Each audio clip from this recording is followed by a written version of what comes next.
Okay, so we'll start, but not many people are here, just about 20 or so, 20, 25. Anyway, we have to start with the session. So uh, let us make it interactive, and we would expect that you respond to the queries of the counselors, and wherever the counselor asks you to show your screen, please share so that we know that you are actively participating and and uh, and if there is any query that can be addressed by the concerned counselors during the session. Okay, so let us first now get introduced to you. Uh, so can we start with somebody who would like to volunteer one by one, and we would like to also know which your name, your academic background, and what was your experience in MGYL 104? How was it? And whether you have practiced the MGYL 008 before coming to the session. So please mention one by one.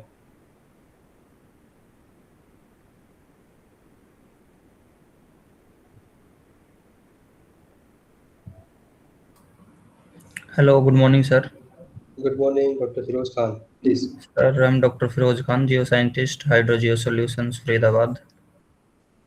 Where? Faridabad. Faridabad. Okay, good. Yes, sir. Okay, so you completed your first semester practical course? Yes, sir. I'm completed my first semester practical course as well as three Theory courses. papers. Very good. Very good. So what did you learn in your first semester? How was your experience? Sir, it's very good, and I'm waiting for the result of practical exams. Three of theory exam was cleared.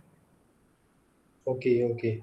No, Yeah. practical exam results should have come by now. You please contact your exam center and the regional center so that if there is anything, if they miss something, that they will remember and they will update in the grade card. Okay, so please contact them. Please write to them. Okay, Okay, through sir. email. Okay. Ah, Thank you, sir. okay. Next, Good afternoon, sir. afternoon. Sir, my name is Saryendra Kumar. Ji. Uh, I will write my third semester exam in this June session, June Okay. month. Uh-huh. Uh, I have passed two semester, Very but good. due to some reason I could not able to attend that second semester practical examination. So Okay.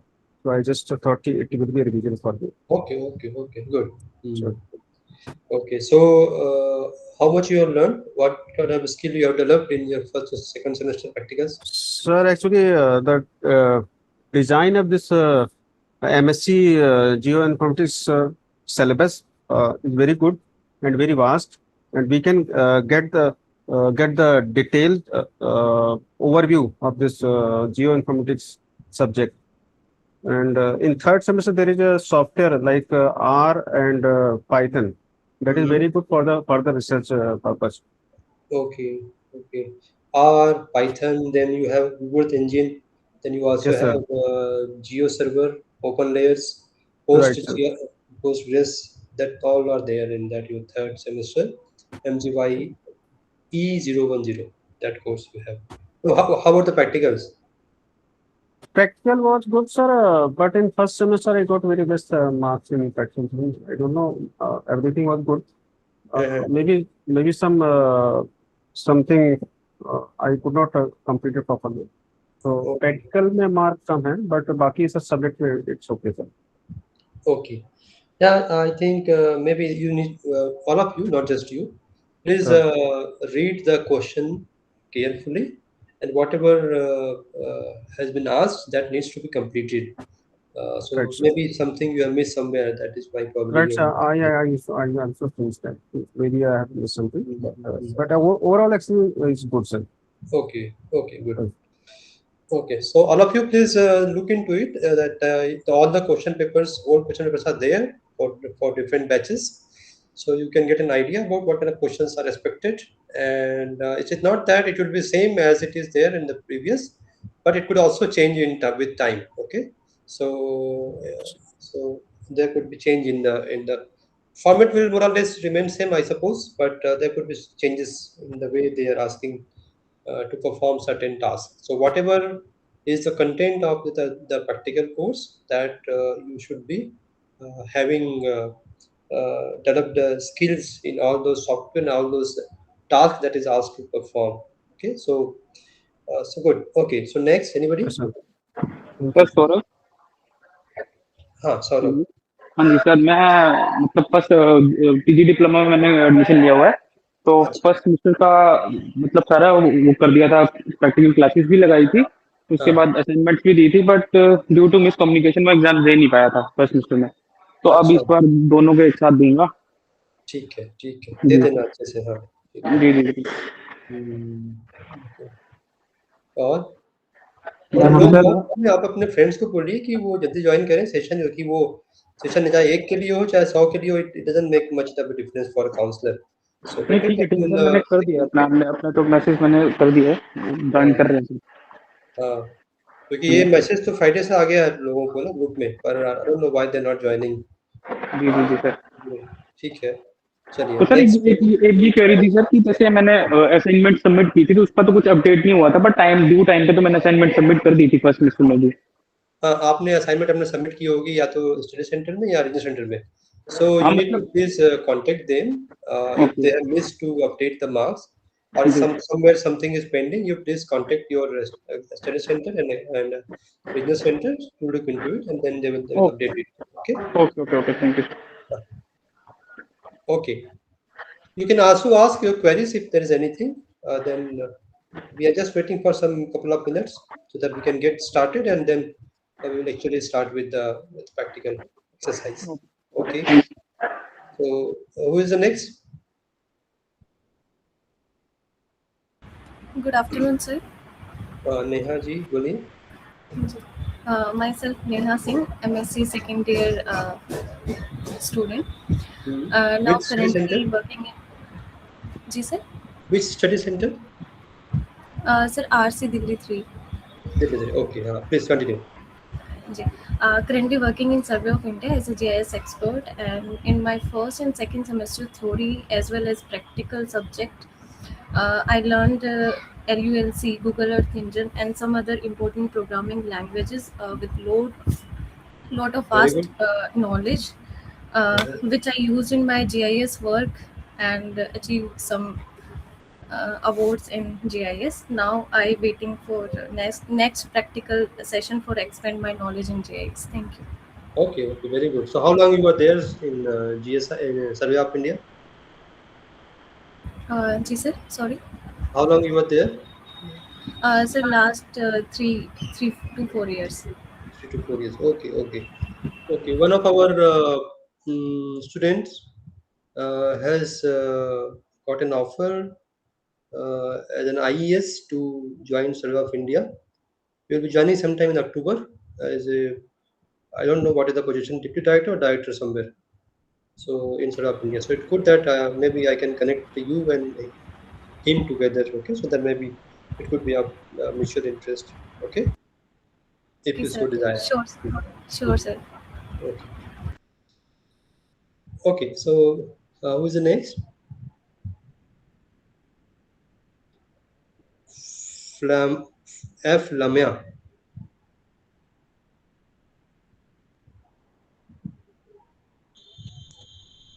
Am I pronouncing it correctly? Lamia? Sir, good afternoon, sir. Am I audible? Yes, yes. Sir, I'm in the rush area. That's why I didn't. There is echo, a lot of echo is there. Okay, then Monali. Good afternoon, sir. Good afternoon. Sir, I'm doing this course from Guwahati, RC. Uh-huh. I completed first year course, but due to some problem, I wasn't able to give the examination. So this year, I will give both of the semester exam. Okay, okay, And okay. last year experience was great. Yeah, I learned lots of things from using QGIS to few other skills like LULC, Neha, say same. I also learned those things. So Okay. this year I will give the exams.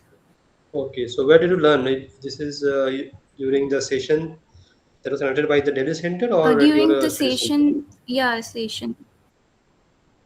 With- By Delhi No, Center or from your my Guwahati study Center? center, Okay. Guwahati Okay. center. Okay. Okay. Okay. Fine. Fine. So next,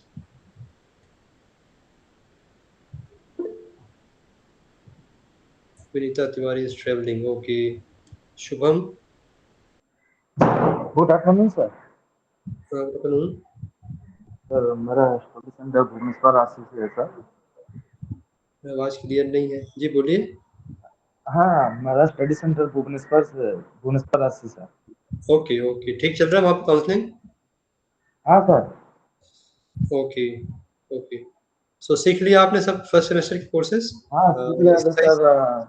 Google Earth, QGIS, जो LULC, भुवन 3D, ये सब सीख लिया था sir.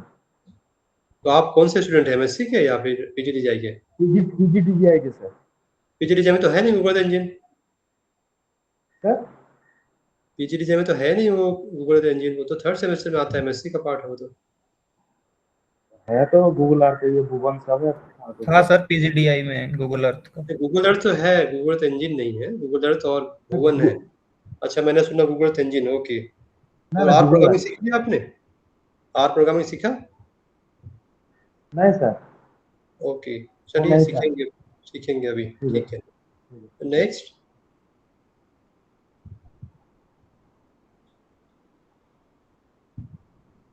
you can also share if you have any query with regard to this program. So let me tell you, this PGDGI or MSCGI is not a course; it is a program that we call, and within that there are several courses that are to be completed. So we have 4 courses in each of the semesters, 3 theory and 1 practical till third semester. Then fourth semester we have some other options, some elective courses, project work is there. That is the option. Okay, so this is a program, not a course. MGYL008 is a course of the PG diploma program or MSCGI English program. Okay. Aditya Tiwari.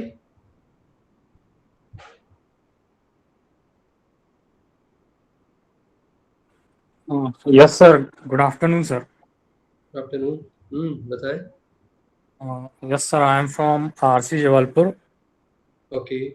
I have experience in survey of India as a digitalizer.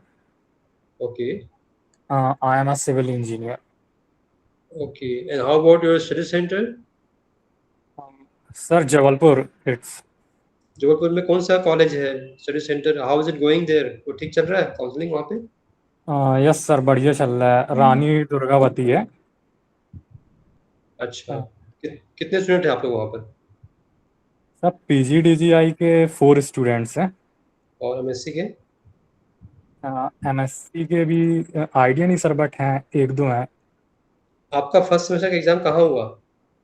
Sir first semester का exam मेरा यही रानी दुर्गावती जबलपुर में हुआ था. अच्छा. Okay. Jabalpur study centre. ठीक है. But ठीक सर है. प्रैक्टिकल नहीं हुआ था फर्स्ट सेमेस्टर में. अभी तो आपने कहा हो गया, नहीं सर, एग्जाम्स हुए थे, प्रैक्टिकल नहीं हुआ था. तो बिना प्रैक्टिकल कैसे एग्जाम हो गया? मतलब थ्योरेटिकल एग्जाम बस हुए थे. नहीं नहीं, प्रैक्टिकल एग्जाम तो प्रैक्टिकल होगा ना, थ्योरी कैसे होगा? नहीं नहीं, हाँ, मतलब प्रैक्टिकल हुआ ही नहीं, मतलब वो एग्जाम नहीं हुआ कह सकते हैं. मतलब सर थ्योरेटिकल एग्जाम MGY 101, 102, 103 वो हुए थे. ये 104 नहीं हुआ था. तो अभी आप अटेंड कर लीजिए यहाँ पे, और जहाँ पे भी नियरेस्ट होगा अपने आरसी को रिक्वेस्ट कीजिएगा, जहाँ पे भी नियरेस्ट एग्जाम सेंटर होगा वो आपको वहाँ पे ट्रांसफर कर देंगे. अभी आपको एग्जाम देना है इस बार तो, है ना? हाँ सर, ठीक है, बिल्कुल. 26 में. ठीक है, तो यहाँ पे आप अच्छे से सीखिए, जैसे Yes, काउंसलर कहते हैं, you make it all of you please make it very interactive, so that the counselor also enjoys spending time and working and training you all. Okay. Okay, okay. so who is the next? Hello, sir. Good afternoon. Yes, Deepa Bharati ji. Yes, sir. So I've been pursuing this program since 2025 and I have completed my first semester. Due to some problem, I could not appear for second semester. Uh-huh. And so this year I'm appearing. Okay, so you have attended your practical counseling session for second semester? Yeah, yeah, for first time and I learned that true color, composite false color, QGIS and like few things. Although Okay. it was, yeah, although there was a lot of problems because due to distance. But still I What managed district? to. Where did you learn? In your study center or here at Delhi Center online? Sorry, sir, I didn't mention my study center. My study center is Ranchi So there, 3200. how are they conducting their practical sessions? Sir, they gave us like counseling sessions for like similarly like for 1 week, and I attended few classes. Why few? Not why not all? So due to network issues, I was not able to attend. But you can attend here also. The Delhi Center you can attend. I'll try, sir, because like my house is in the remote area, so like at times I face network But that, issues. that is the primary requirement that you should be having access to computer and also the internet. That is mentioned in the program information page. That is a primary requirement. Anyway, because you also need to download data, download software, so that requires connectivity, internet network. Okay, so please make it a point that you attend all the sessions so that you are eligible to be appearing in the practical examination because attendance is mandatory for any practical Yes, sir. course examination. Okay, Yes, sir. so all the best. Next, let us finish it quickly so that we can start with our work. Hello, sir. My name is Nitesh. Nitesh, ji. I have done my master's in disaster management, and after like working in the field as a research and project coordinator, so I plan to like join this diploma course. So yeah, Okay, I have completed my first semester. It was really fun, very good. and yeah, now excited for the second one. Okay, good. The next, Good afternoon, sir. जी रत्ना बोलिए. Sir, I'm Ratnajgali from Chhattisgarh, Raipur. आपकी I think कुछ issue है वहाँ पर. Voice is not clear. There is some lot of echo is there. So Okay, please sir. check it your connections and then you can Yes, sir. join. Yes, sir. Now I think it's fine. Okay, Sir, please. So please last keep year I can you keep attended. your mic near to you? Yes, sir.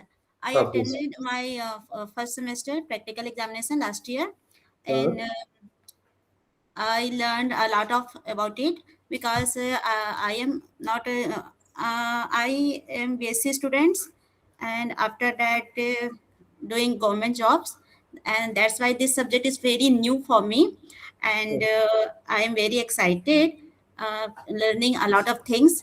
I learned georeferencing, data query, fuzz color composite, NDVI, point, line, polygon, a lot of things, and okay. I feel it very good. Okay. How about multi-criteria decision analysis? Okay, sir. How Hello. about the multi-criteria decision analysis that you perform in your first semester? Yes, sir. My theory examination was very well. I got good marks, and in practical exams I did very well, but didn't get my marks yet. It's not showing in my. Okay, आप अपने study centre से exam centre से और अपने RC से contact कीजिएगा कि Okay, request sir. कीजिए अपने मार्क्स को अपडेट कराने का. ठीक है, उनसे बात कीजिए. Yes, sir. Thanks, sir. ठीक है. So next, who is next? Please come on fast and then we can start our session.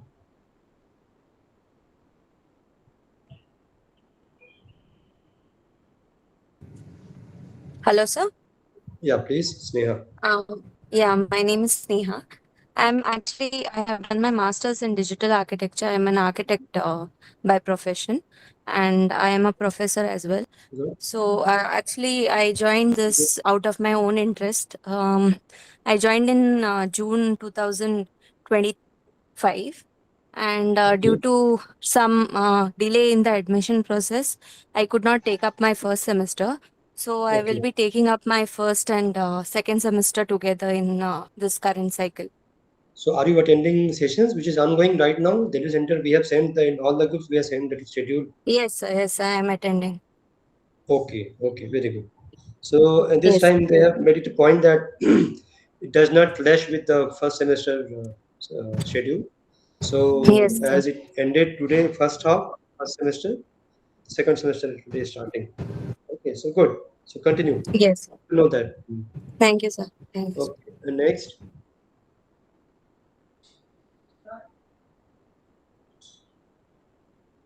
who is next? Please come.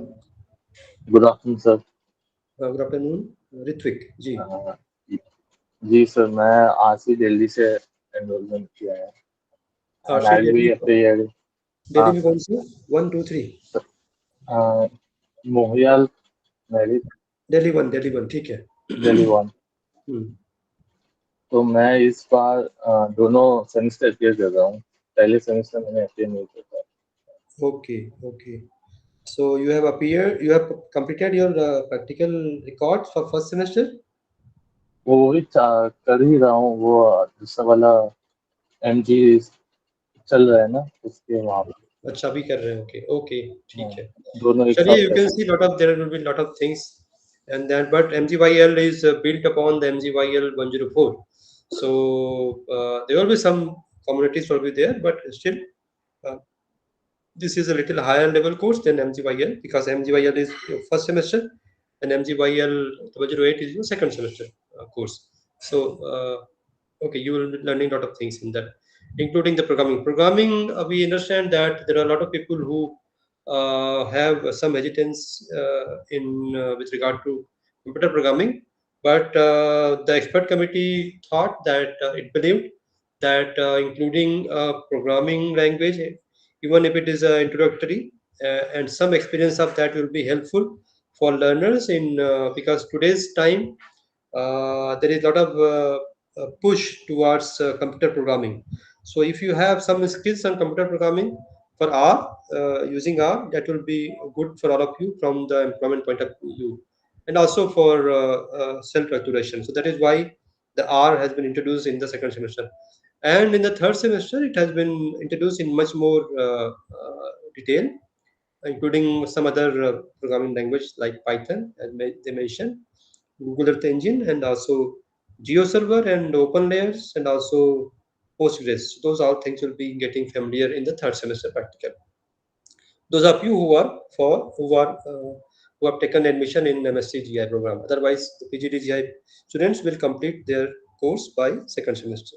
Anyway, anybody who there are, I think I understand there are some people who are missing, but anybody who wants to volunteer to mention about them, they are welcome. Otherwise, we will start. Good afternoon, sir. Mr. Vinayak ji. Sir, I am from Assam and my study center is Guwahati University. Due to some health factors, I couldn't give the first semester exams in December. So I'm appearing for both first and second semester in June. Okay, okay, okay. And how about attendance? You completed your attendance concentration for first semester? Sir, actually, I didn't keep up with the first semester practicals courses. So I am currently doing both first and second semester practical classes together. Yes. Okay, okay, okay, okay. All the best. All the best. Okay. Thank you, sir. So, shall we start, or anybody wants to again introduce themselves? Good afternoon, sir. Am I audible now? Yes, please. Lamia. Lamia, yes. Okay. My name is Fatima Lamia. I'm from Kerala, sir, from Trivandrum, RC. I completed first semester, full subjects and practical. The experience was good. With great support from Dr. Kalyani Rao, sir, from Nagpur, RC. Okay, okay. It was a great experience. Thank you so much for the syllabus and all. It was really great. Okay, okay.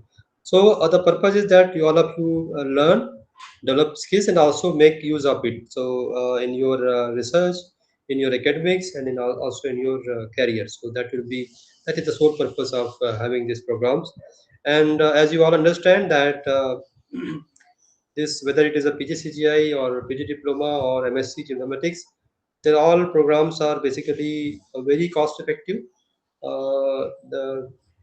So at a very fraction of some amount you are getting PG certificate, PG diploma, and master's degree, and that too with the syllabi that is up to date and covers a lot of things. So that is the purpose of this program, that all of you make good progress with your with this programs, and also learn new things and contribute to this field.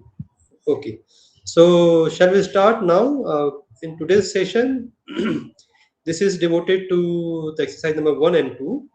And in the number 1, you have you have to cover the exercise, the one that is related to saga and grass, and exercise 2 is about georeferencing and satellite image. I hope you all know how to download an image, satellite image.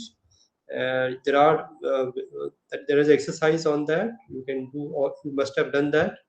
And there are a number of software, there are a number of sources from where you can get not only remote sensing data but also finished product. So all those things you must have learned in your 2 units in your course MGY 101. In block 2, there are 2 units devoted to data sources for raster and vector separately. So I hope all of you have learned those things, and you know where which data is available where, and you can make use of them in your respective works. Then comes the next is about image enhancement exercise. Initially, in the first semester, you have focused more on the QGIS software, along with Google Earth, Bhuvan, and something else.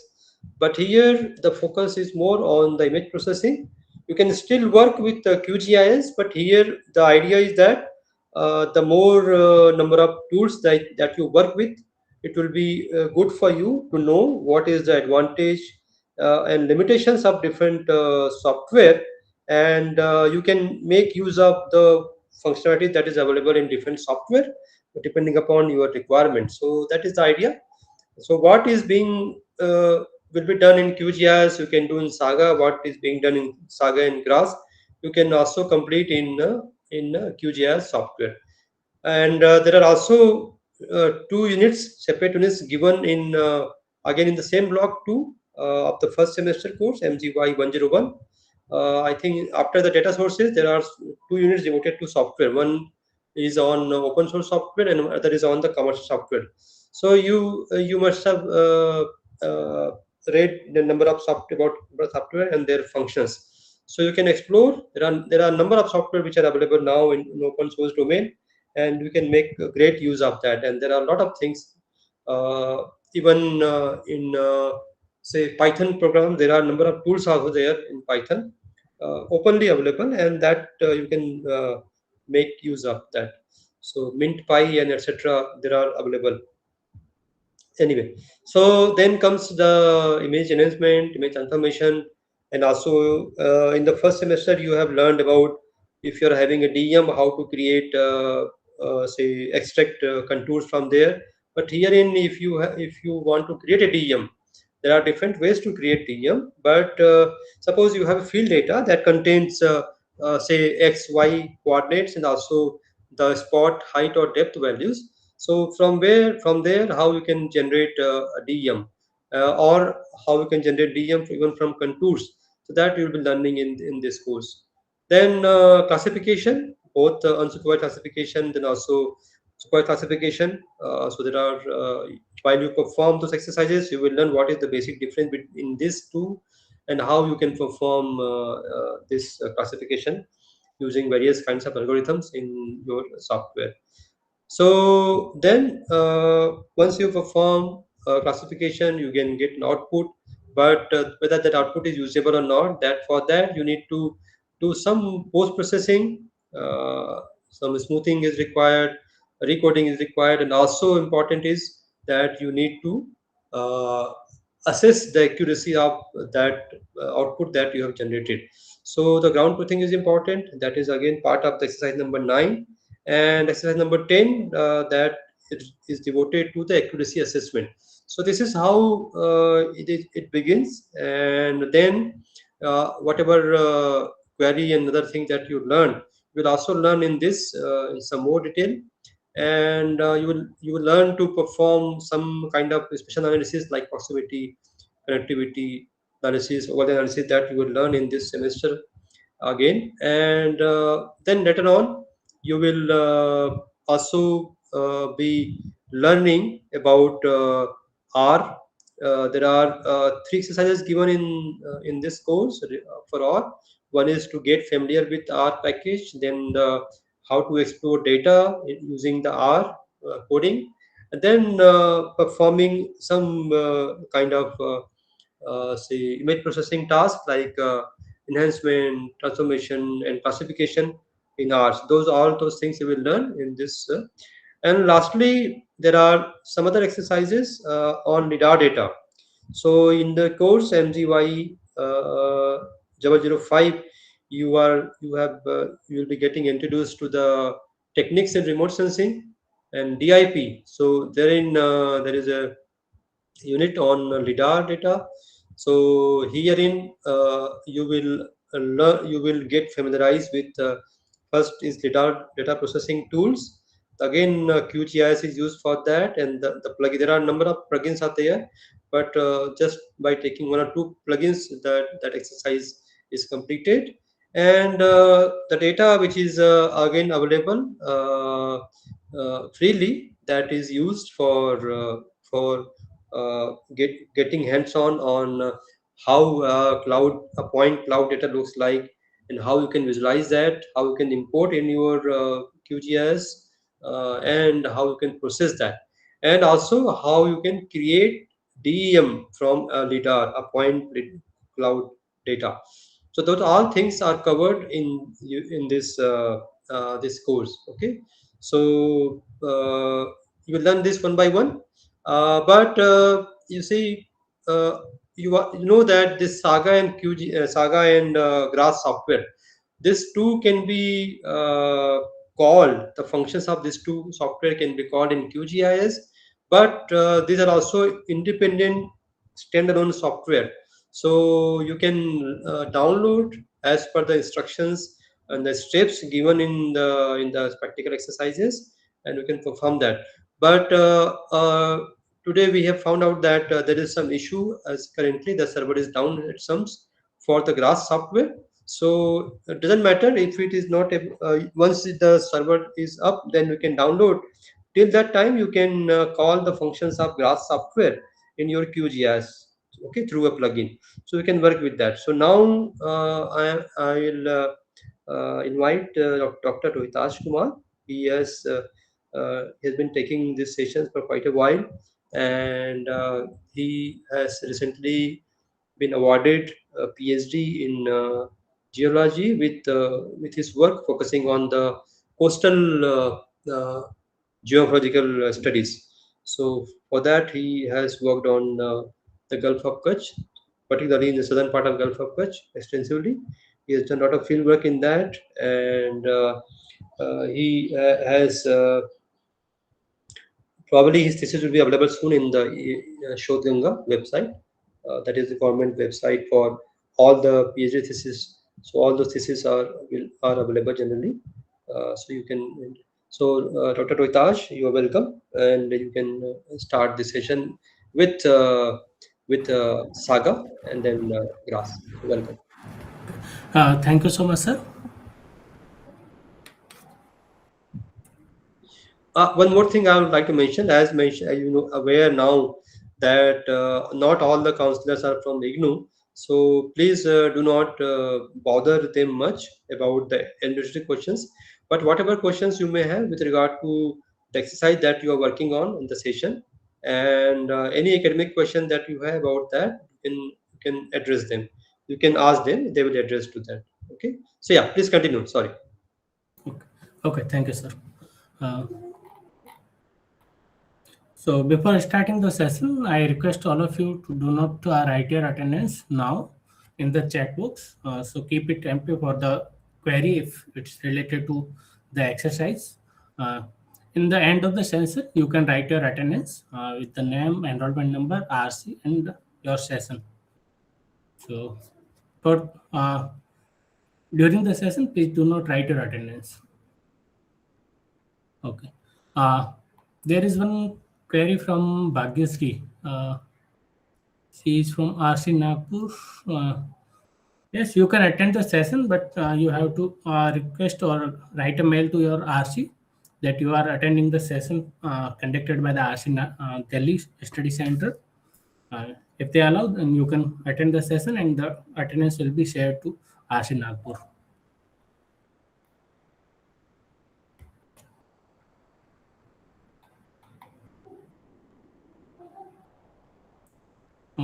Mr. Nitesh Lohan, I hope all of these exercises are shared to you in the mail.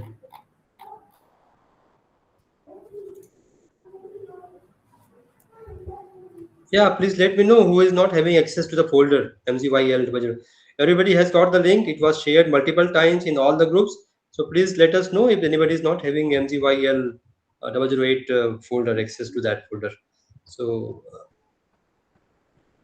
anybody who is not having access to that, you have to click the link that was given in your email, that was given in your groups multiple times, and you have to request for access to that from your registered email ID and giving your complete admission details. Then only you will be getting. I think most of you are having, but if somebody is not having, please follow that procedure and then you can get it.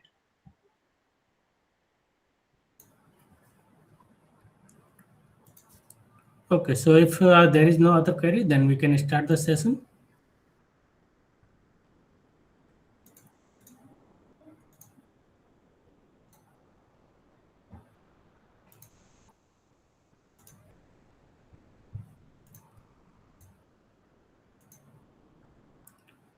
I hope my screen is visible to all of you and my voice is clear. Yes, yes. Yes, sir. Okay. So in the first exercise, we will be downloading Saga and GraphJS software. So as sir already mentioned, the Graphs website is not working today. So we will first start with the Saga.js. So now I'm moving to this, how you can download this Saga software, and then we will start with the installing process. So to download the Saga.js software, you have to go to this link. Either you can copy or right click on this link. So when you click on this link, it will open a dialog box where you can see the download icon. So if you click on this download icon, your download will start automatically. You have to assign the folder where you want to keep your software. Once you assign the folder, then click on save. And if you have already downloaded and installed Saga.js software, then it's good. Otherwise, you can download. So it's a very small software. It will not take much time. So you can try downloading it if you have not downloaded yet. So I will wait for 5 minutes. Then I will start with the installation process. So if you face any difficulty in downloading the software, then you can ask.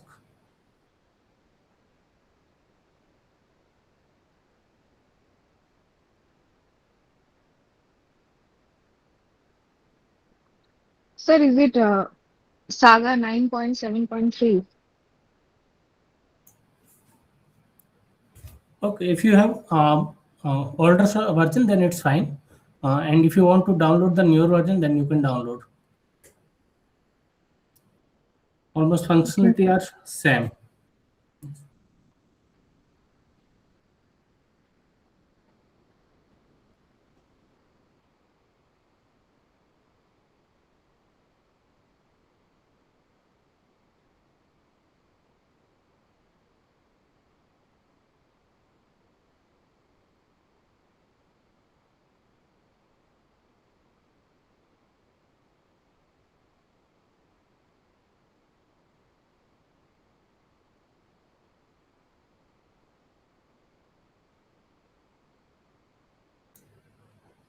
I have also shared the link in chat box. Those who do not have a textbook now or lab manual now, you can see in the chat box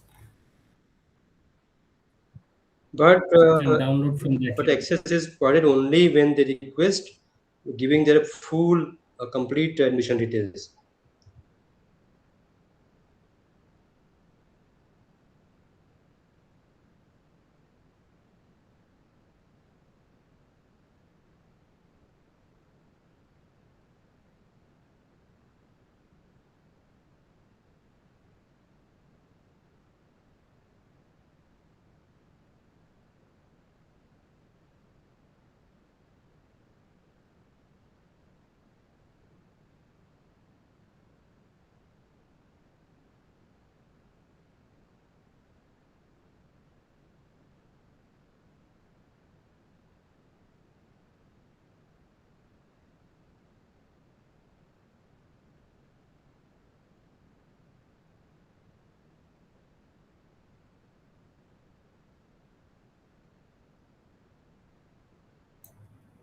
I am requesting against everyone, please do not write your attendance now.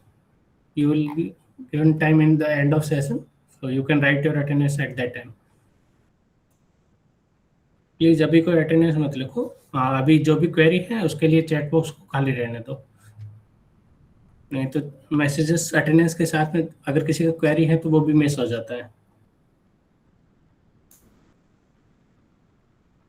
I failed to mention that Dr. Rohitash is currently serving Chandra and Vyas University as a faculty of geology there for I think past year, since past year.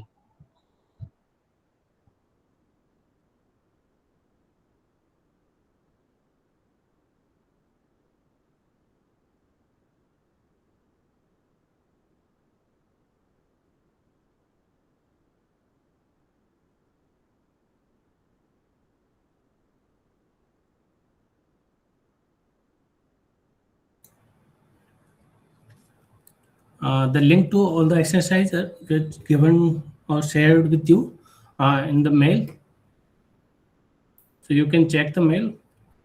There is a link for recorded session, previous recorded session, as well as for any important links and this program manual, as well as your laboratory manual. So check your mail again.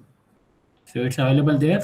But before, you have to request for the access, and in the message you have to write your name, course and session, and enrollment number also. Otherwise you will not be given the access to that folder. And also the study center and regional center details. So complete details should be there. Yes, you can use any version of the Saga.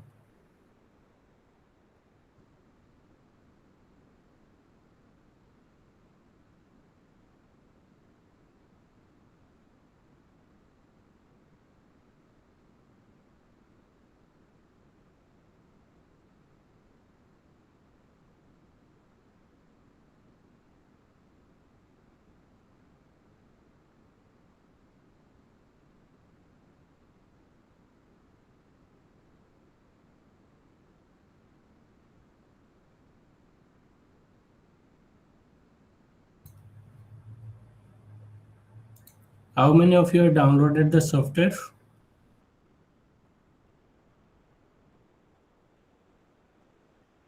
Okay.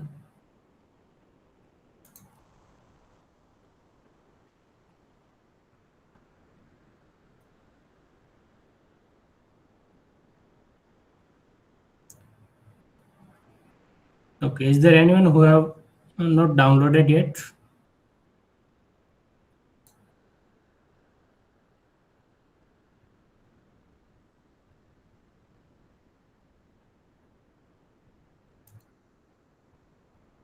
Okay.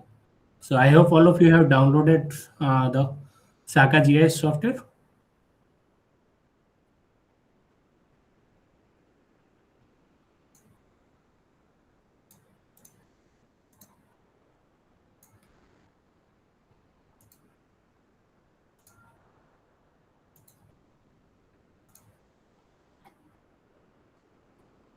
So now if you go to the folder where you have kept your software, so you will see zip folder.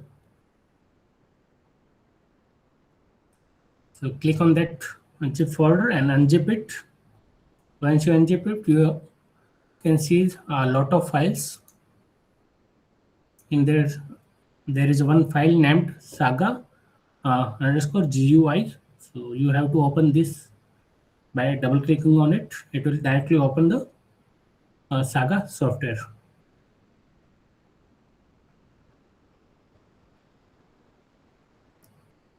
First unzip the folder which you have downloaded. Then in the folder you can see the file named with saga underscore GUI, or you can see this icon. So double click on it.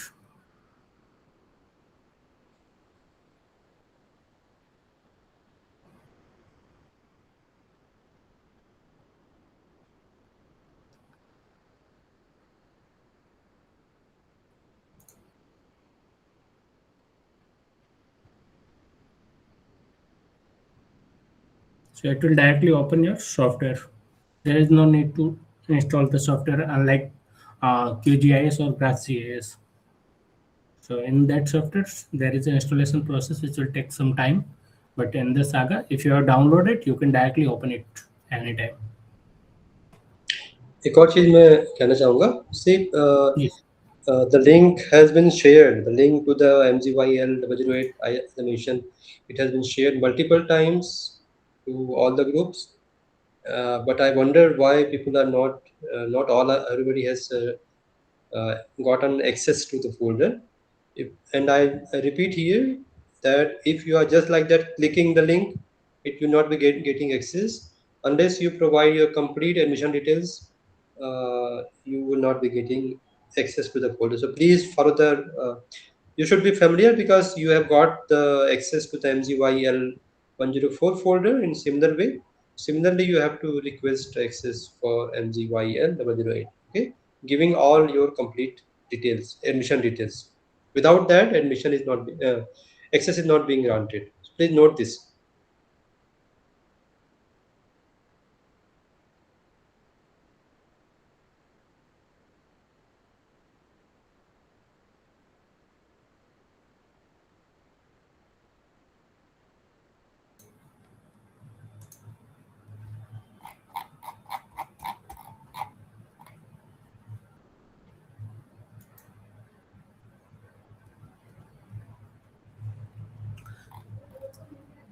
Okay, so I hope all of you have opened your Saga GIS software.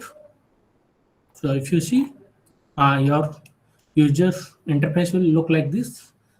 You can see the menu bar, main toolbar, data manager window, data source window, and map window. You can see the main tool, menu bar, main toolbar, manager window, data source window, and map window. So whenever you have add data, so your data will be open both.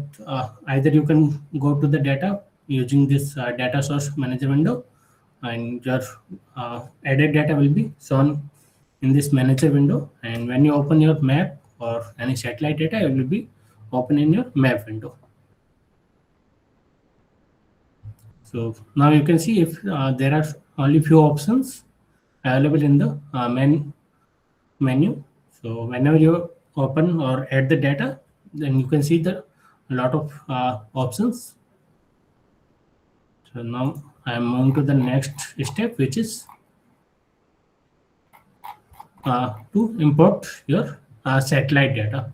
So in this exercise, for the easy purpose, we will be using data, satellite data which you have used in your first semester.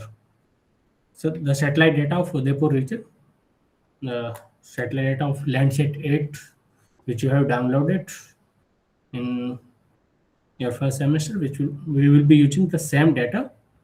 You can also practice on the another data of your area or any other area. So to download or import the data, you can either click on this icon, or you can go to the file manager and file option and then click on open. And and then go to the folder where your satellite data is available.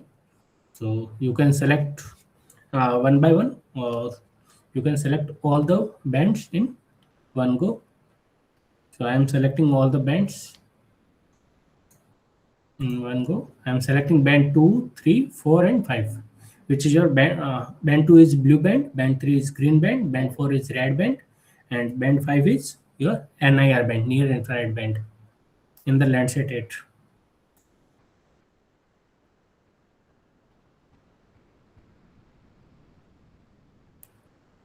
So once all the band is added, you can see the name, grid name, as well as your bands. So if you see, the 30 is showing your spatial resolution, and the X and Y value is showing your latitude and longitude value of the tiles. So if you add the tile of different area, then it will be opened in a new grid system.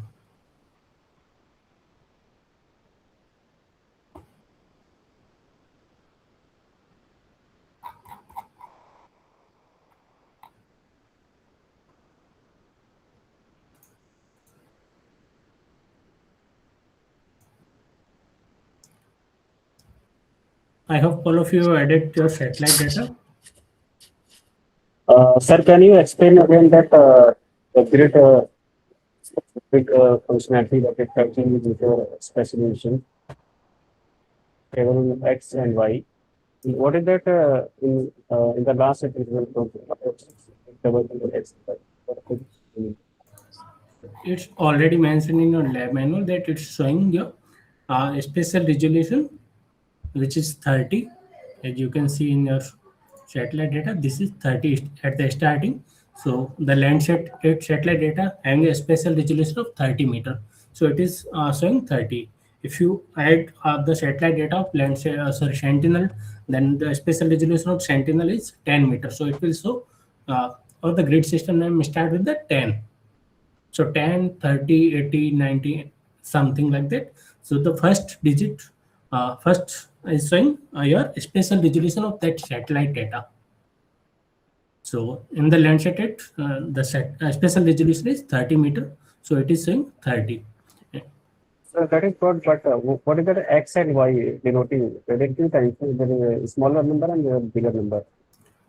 This is showing the number of rows and column, and then the coordinate. So this 71 and 7821 is your number of row and column of the pixels. So if you zoom into that your satellite data,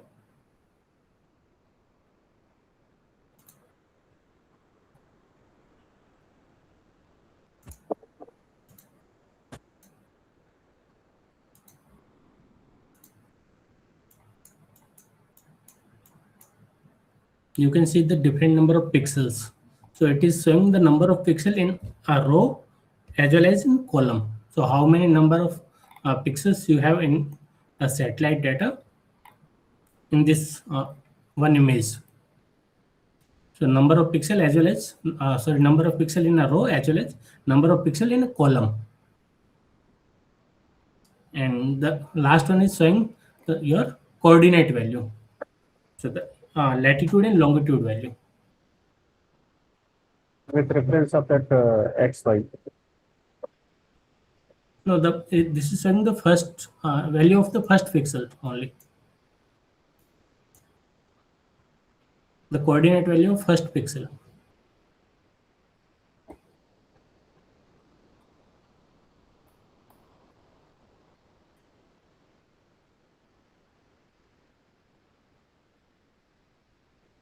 I hope it's clear. All right. Okay.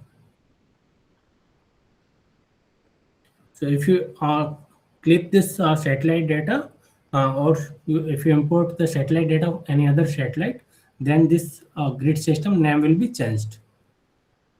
So we will see in the upcoming part. So when we click this satellite data, the number or name of grid system will be changed to any other.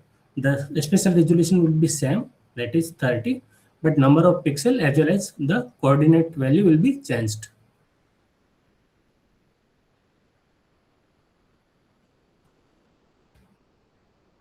So if there is any other query, then you can ask. Otherwise, we will move to the next part.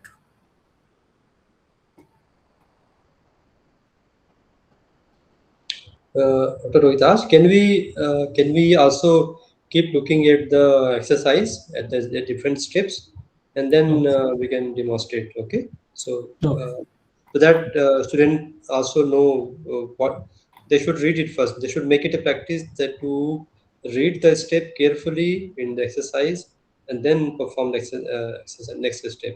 Okay, please. Okay, sir.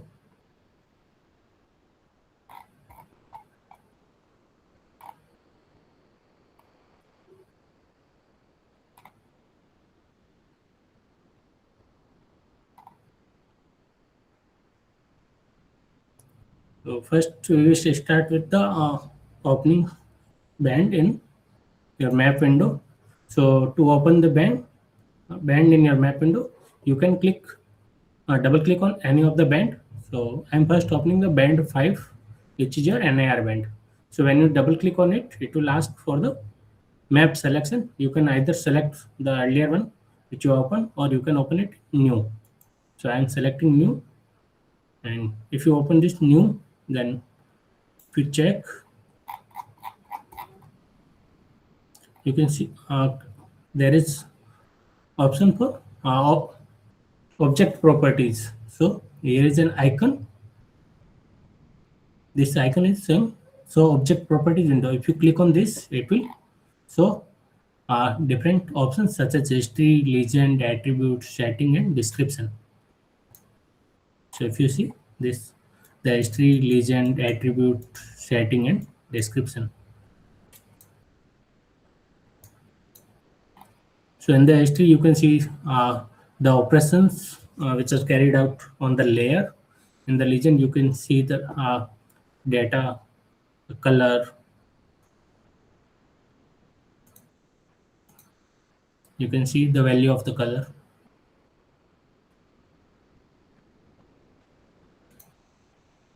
In the history, now no function is performed on this band, so it's showing a no history. In the description, it's showing the size of the image as well as your source location, name of the data, and format name, as well as the value of latitude, longitude of each corner, east, west, north, south, and number of pixels and size of pixel or special resolution, as well as the coordinate system. So all this detail will be shown in your description box.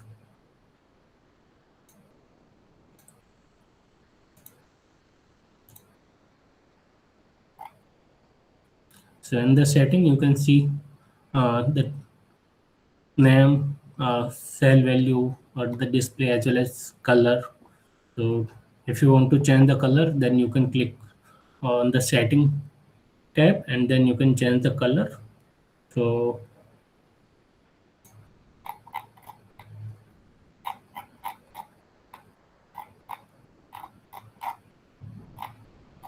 okay, before changing the color, there you can see the value or the DN number of the pixel.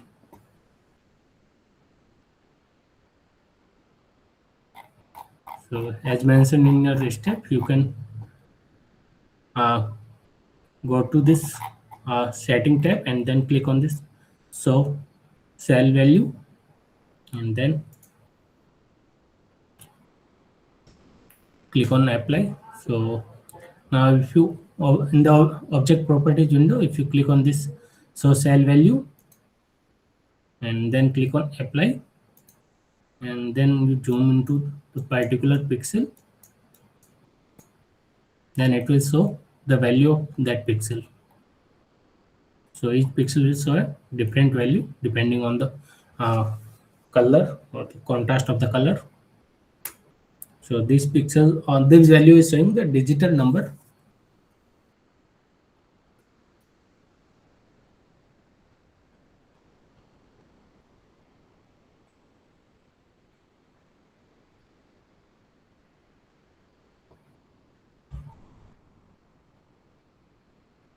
I hope all of you are following till this step.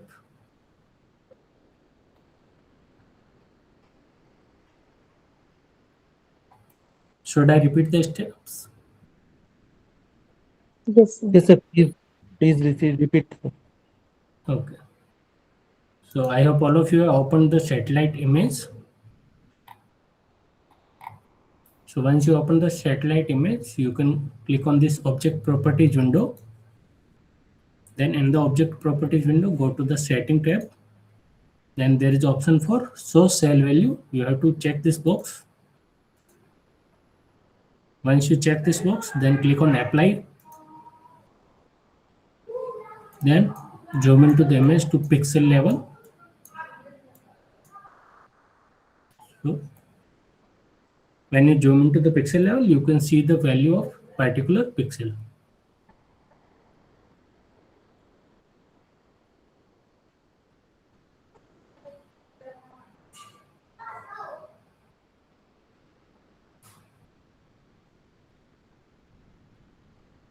Is it clear now? Yes, sir. Okay. What about others?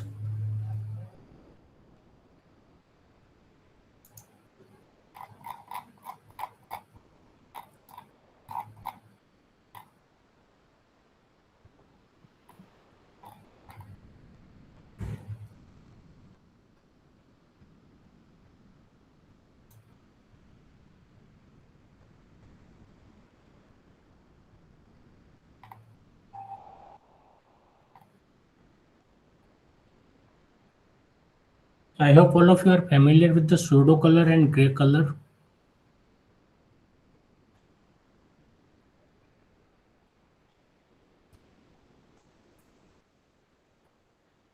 In your first semester, you must have opened the satellite images in the pseudo color as well as in the gray scale.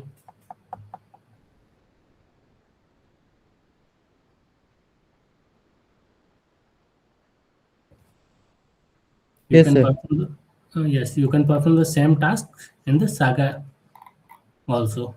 So if you see this image is currently opened in a pseudo color, so you can change it into a grayscale. So for that, in the object property window and the setting tab, you can see there is option for colors. In the colors, there is option for type. In this, if you click on this, it will open a drag down menu. So in the drag down menu, you can see the graduated colors, and then in the color, you can, when you click on this, it will show a three dot icon. When you click on this, it will either show a gray scale.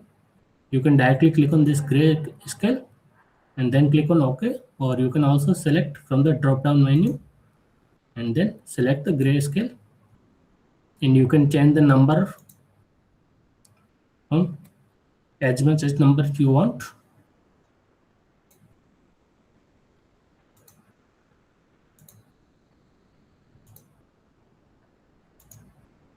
Once you select, then click on OK, then you can click on apply. So now you can see your satellite data in grayscale.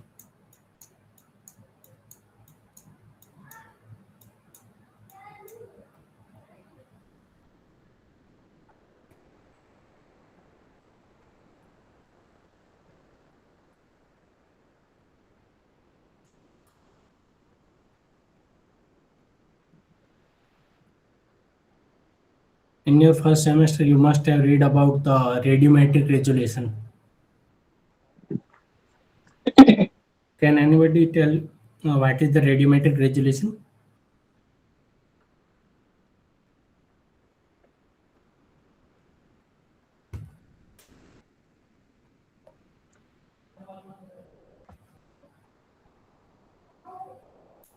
Sir, radiometry resolution is a measurement of sensor sensor sensitivity.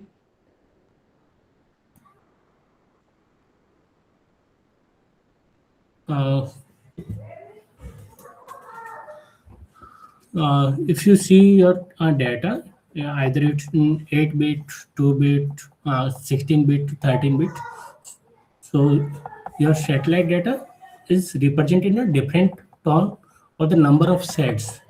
So that shade is radiometric resolution.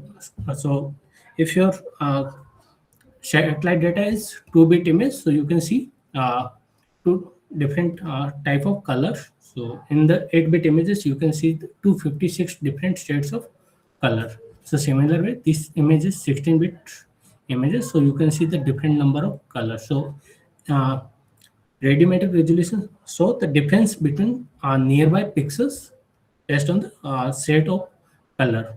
So if you remember in your 8-bit images, so 0 is showing the white colored, while the highest its value is 254, 255, which is represented in the black color. So in the similar way, if you can see, your light colored pixel is showing the lowest value, while the darker pictures pixel is showing relatively higher value.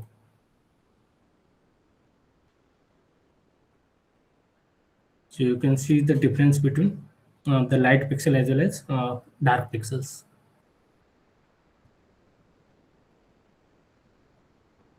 See, ideally, this grayscale is basically it is a measure of how much of reflection is there, or how much reflection is there. If the reflection is more, the highest value will have the pixel with the highest value will be much brighter, and if there is a total absorption or very less reflection, then the pixel showing that characteristics will be shown in the darkest color.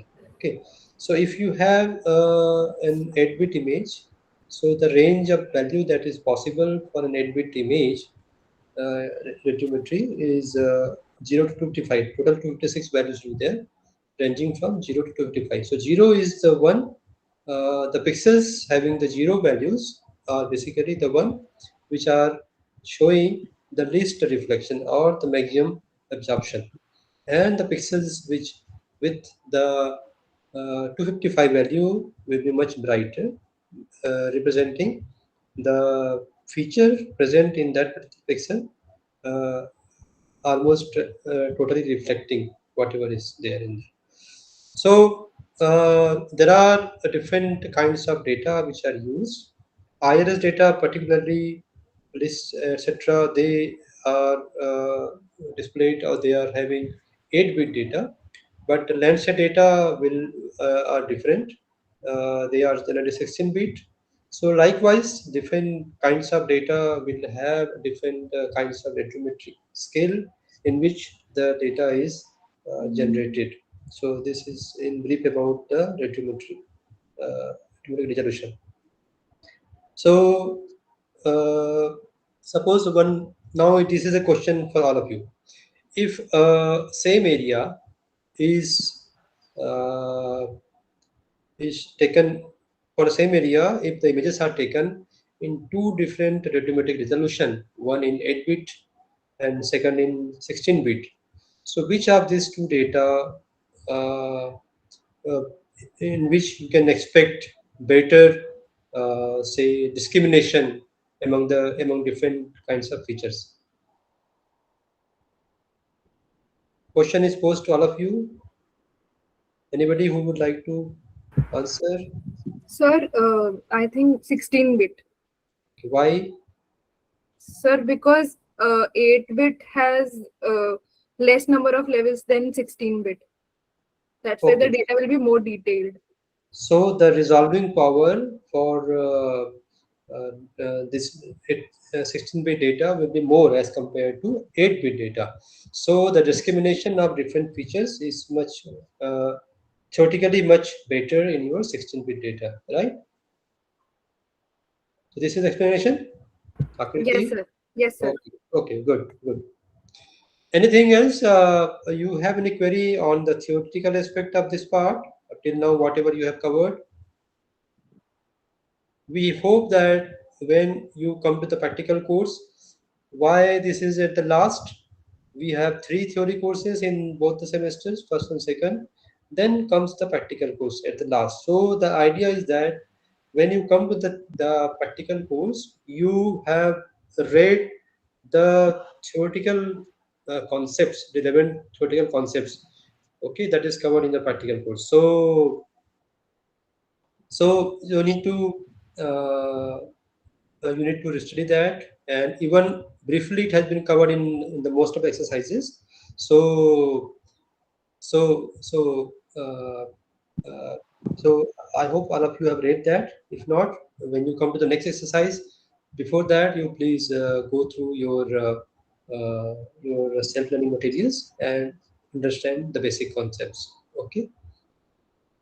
Till now, anything that you think you have not understood by you till now, what has been covered in this exercise?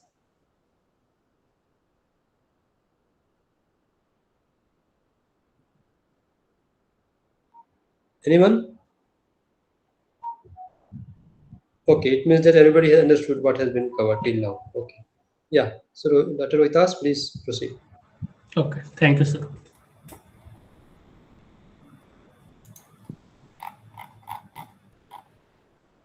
Okay, so I have followed. You have followed till this step. So the next part is to create color composite.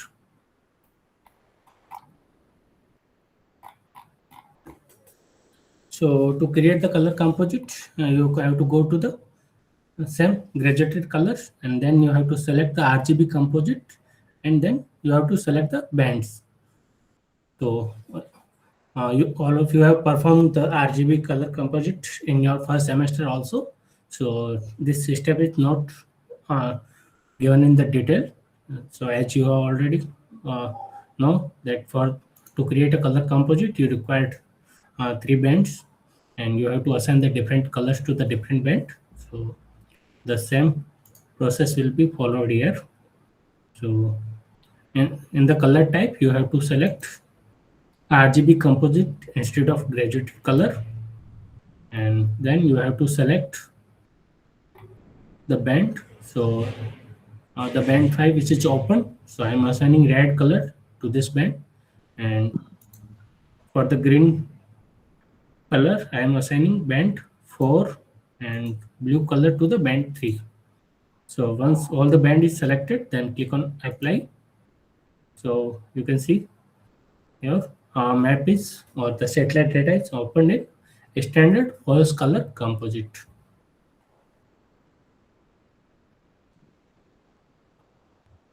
Now here we will wait for a couple of minutes till you complete this task. Then we have some questions we will posing to you.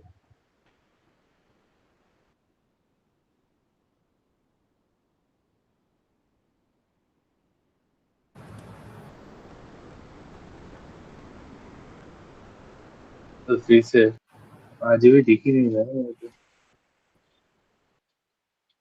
Sir, can you please repeat the RGB process? Okay. So once you open the satellite data, you have to open the object properties window, and in the object properties window, you have to go to the setting, and then in this you have option for colors. In the colors, you have to select RGB composite instead of graduated colors. By default, it's on the graduated colors. You have to select RGB composite. Once you select this, then scroll down. Then scroll down and go to the RGB composite. Here you have to select the color of the band which you have opened. So I have opened the band 5. So I am assigning red color to the band which is open. So by default it's red. So in the green I am selecting band 4, and in the blue I have to select band 3. To open it in standard false color composite, then click on apply. So if you want to open it in 2 color composite, so you can follow the same steps with the bands required for the 2 color composite.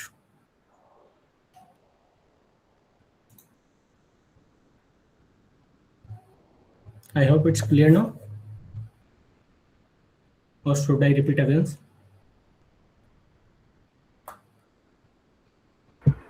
Yes, sir, it's clear now. Okay.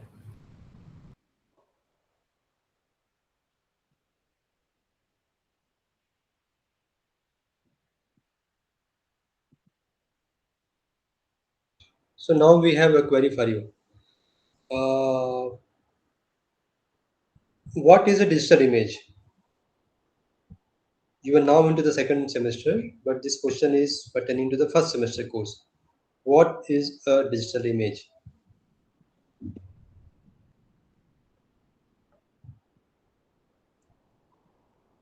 Who will answer? Who will volunteer to answer?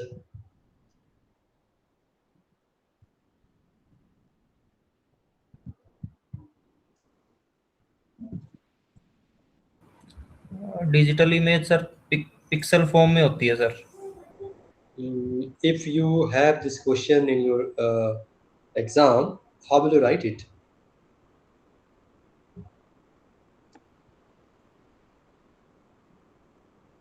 What is the formal definition of a digital image?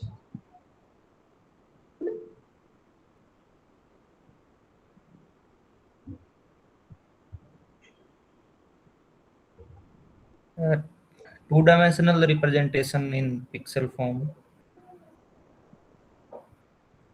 Please, can you please all refer to your MGY 102 course, block, I think block 3 or block 4 I suppose. Check the first unit of that block 4. Because it will not help if you just do it practically or mechanically. Unless you understand the theoretical concept, it is not going to be useful. Okay, because sometimes in interview they will not ask very hi-fi things. Not for all interviews, but certain at least you should be knowing basic questions. Sometimes the expert asks very basic questions, very fundamental questions. So here now there are two questions. One is what is an image, and second question is what is a digital image. We are pausing it here. Please refer to the MGY 102 course, block number 4.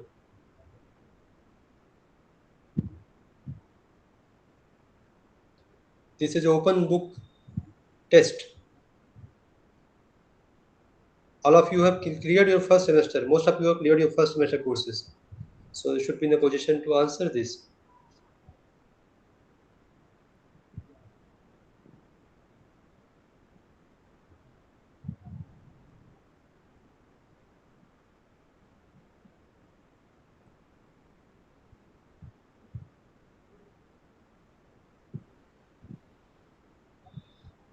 Please, we are waiting.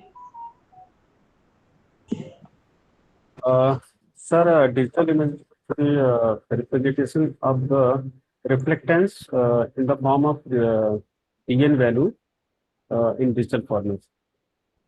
Okay. Anybody else would like to improve upon this? Or any other definition of a digital image?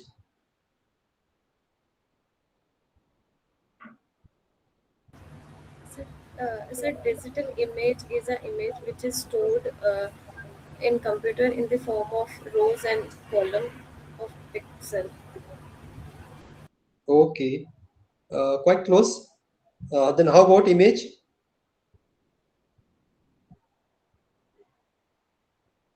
All of you have materials, no? Your MGY 102 course is with you. All you can check it once.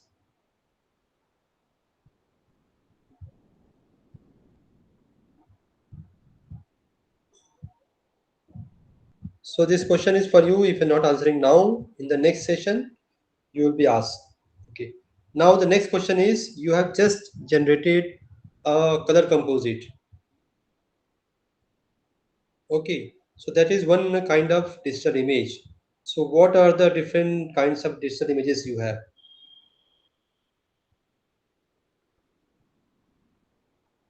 What are the different kinds of digital images that you have read in your course MGY 102?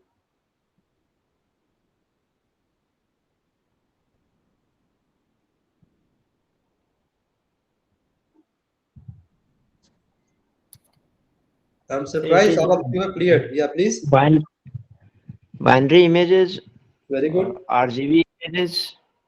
Okay. And it was there is something in between. Grayscale images. Grayscale images, right? And Yes, then yes, next, grayscale. next, Multispectral images. yeah, color composite. Okay, and next, Pseudo images, Hyperspectral. pseudo color images. no, there one is color image. Then you have also pseudo color image. Okay. Panchromatic Yeah, images. panchromatic is also another example of your single band and grayscale image. Okay, so what is the difference between color composite and pseudo color image? What do we mean by pseudo in image?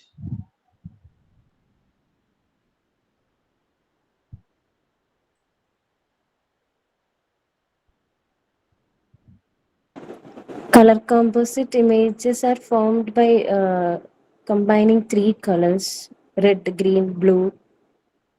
Okay, good. Pseudo color means single band or grayscale image. Okay, but you're assigning some artificial colors that is not representing actual color of the feature, right? Hmm.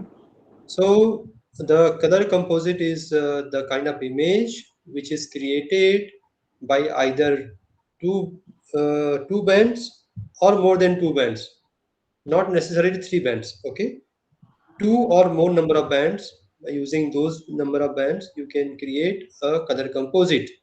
Okay, but you mentioned about three colors because there are three primary colors: the blue, green, and red. So this RGB color space, there are different kinds of color space. You may be aware. For image remote sensing, we use RGB color space, and for printing purpose, you might be aware that CMYK color space is used. Cyan, magenta, yellow, black. That color space is used. Okay, so all these different color spaces have different purposes and different applications. But here in remote sensing, we use RGB color space, and because we believe, or it is true that all the whatever we believe that it is composed of three primary colors or some combination of these three primary colors. So that is why in the software also there are these three primary colors are there, and you have to assign different bands in these three different colors, and then only you will get a color image. But I just mentioned that uh, you can create a color composite by either two or more number of bands. Is it correct? The example that you just saw, what Rohitas sir explained, is example given by explained by three bands, using three bands, and he mentioned the term standard false color composite. So let me repeat the question again. Can a color image be created using two bands? Yes or no? Yes. Yes. If yes, how? If no, how? Why?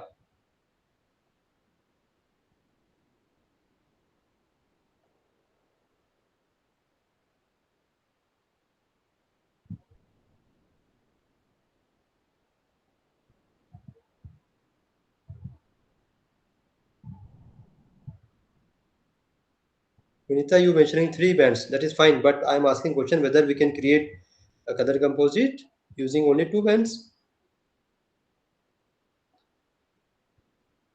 Sir, like giving one band red, another band green, like that. Okay, and the third band?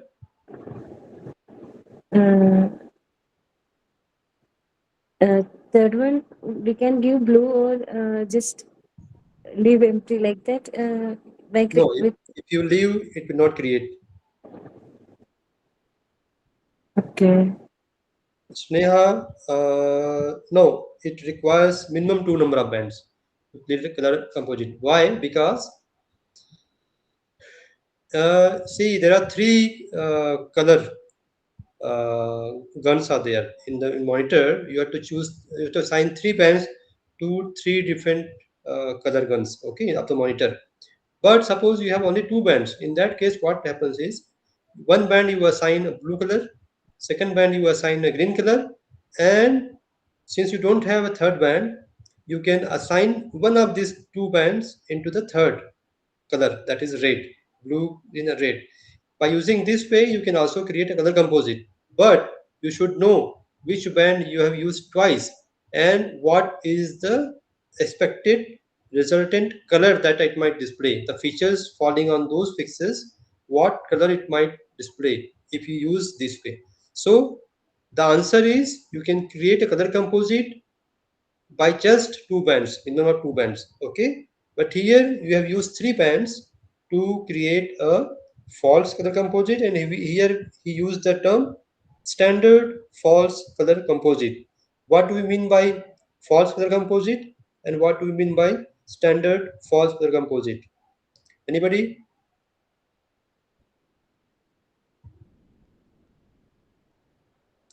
This is very basic question, and but not answered clearly. So one should have clarity about it. Then only you can proceed properly ahead.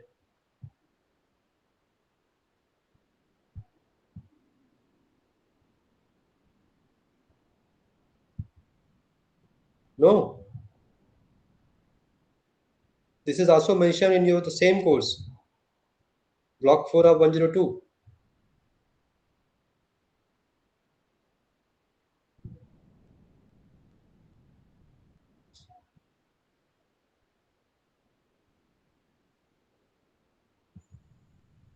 Please come.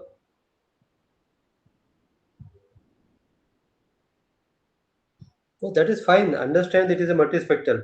Of course, it is multispectral because you have more than two or three bands. Okay, but the question is not that. Question is, why do we call it a false color composite or a standard false color composite? What is the difference between these two?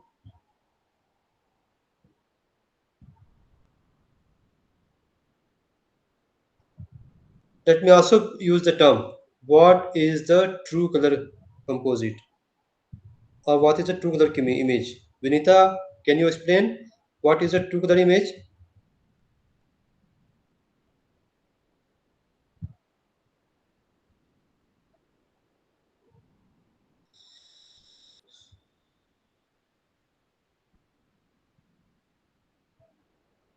Please do not just like that. Write with some logic. True color image is the image that has been created by using three bands that represent the blue, green, and red colors, images of those three wavelengths. So if you have an image which has been taken in blue wavelength and assign it a blue color of the monitor, then if you have image which has been taken in the green wavelength region and you assign that in the monitor green color, similarly if you have third band that has been taken in your red wavelength region and you assign that red color in monitor, the image that you create using this combination is your true color image. Getting me? Yes or no?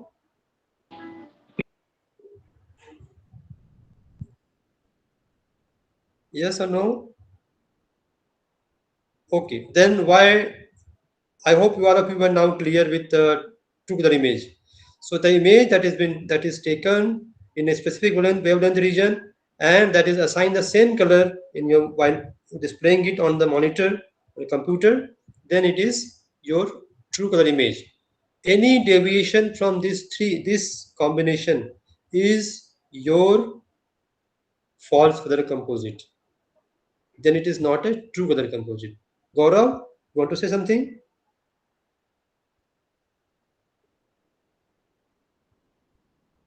Gaurav has raised hand. You want to say something?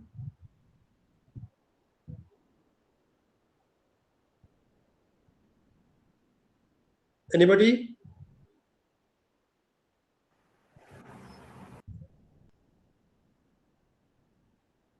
So suppose I have an image that like example of list 3. Okay, in list 3 image you don't have a band blue, you don't have an image which is not imaged in using the blue wavelength region. So you have an image that is starting from green wavelength region, then you have an image from red wavelength, near infrared wavelength region, and also middle infrared wavelength region. Okay, so you don't have blue band, but you have 4 bands. So what you do is, as Dr. Rohitas sir just showed you, if you use the image which is taken in green wavelength region, and while you keep that in the blue color space of your monitor, assign blue color. Similarly, the red band that you have, you assign the green color to it, and the near infrared region, which is beyond the visible range, you are putting that or assigning that instead of red band in the red color space. So there is a one shift. Instead of blue, you kept green. Instead of green, you kept red. And instead of red, you kept near infrared. So there is one shift in this combination. Okay. So the output that you create or the image that you display through this is known as a false color composite. But since there is just one shift in this, then it is known as standard false color composite. Any other band combination other than this one shift, then it is called as false color composite. Now, who is not clear about true color composite, false color composite, and a standard false color composite? Anybody? Anybody who is not clear, please.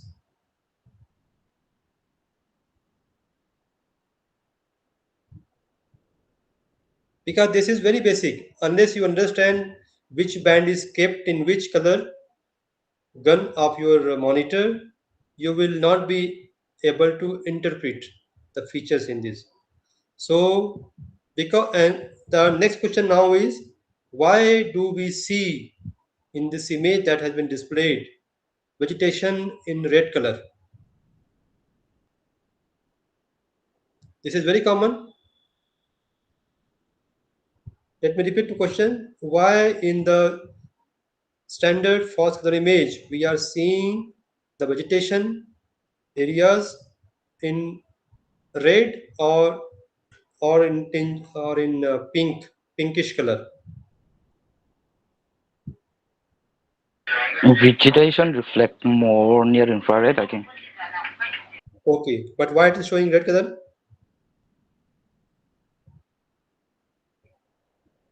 In the visible range, as we see from our eyes, we see that vegetation has got green leaf. Okay, and the reflection is from that. So in our eyes, to our eyes, vegetation appears green, not red. But why do vegetation appear red here in the image? In this specific band combination?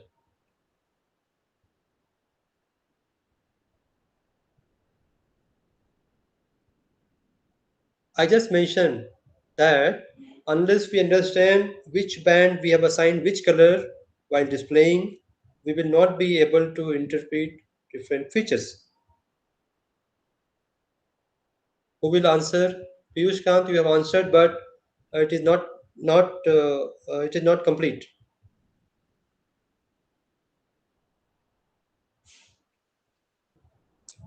That is fine. I just mentioned that it is one shift, and another band is used. Reflects an IR band and absorbs red light. Okay, that is fine. Theoretically is fine, but why it is displaying red color here? Who will attempt? Um, Who So will? vegetation reflects more near NIR band than green Fine. light. Right. Correct. But why it is appearing red here? The question remains. We have seen the spectral profile of Because vegetation. we have assigned an higher band to the red gun of the Yeah, that is the answer I was expecting. Yes. Okay. You should know where you have kept which band, which color you have assigned which band to.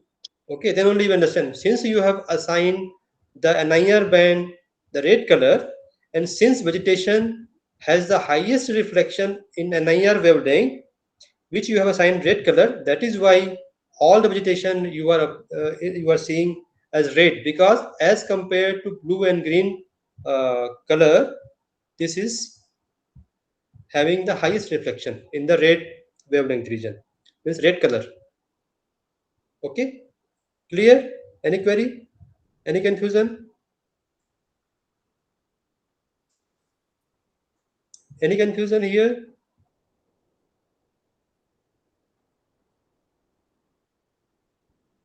Yes or no? Clear or not? Yes, sir. Yes, sir. It's clear. You are taking a lot of time, man. People to answer a simple question. Even saying yes or no. Okay, if it is yes, very good. If it is no, we can again discuss here. Is there anybody who has not understood this part? This color composite part? This has been explained in your block 4 of 102 course, and showing the example of how the images will appear if you display them in different band combination, in different or assign different colors. So I hope it is clear. Okay, so yeah, we can proceed now. So I hope we have those of you who have not completed till now. They are now at the same level or the same page where we are, and now we can proceed from here. Okay. So Rohita sir, please. Okay, thank you, sir. So I hope this standard first color composite, two color composite concept is clear to all of you. And I have already told the steps how you can generate color composite.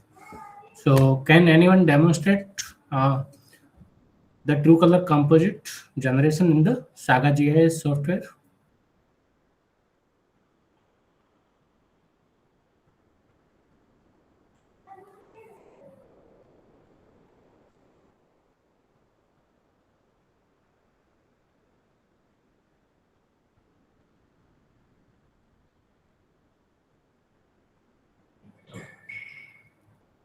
Anybody wants to demonstrate how we generate true color composite?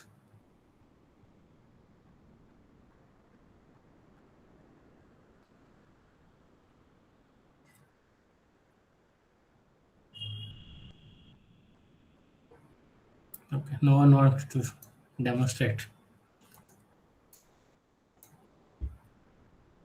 In this case, we can name somebody, one person, and then they will demonstrate what they are doing.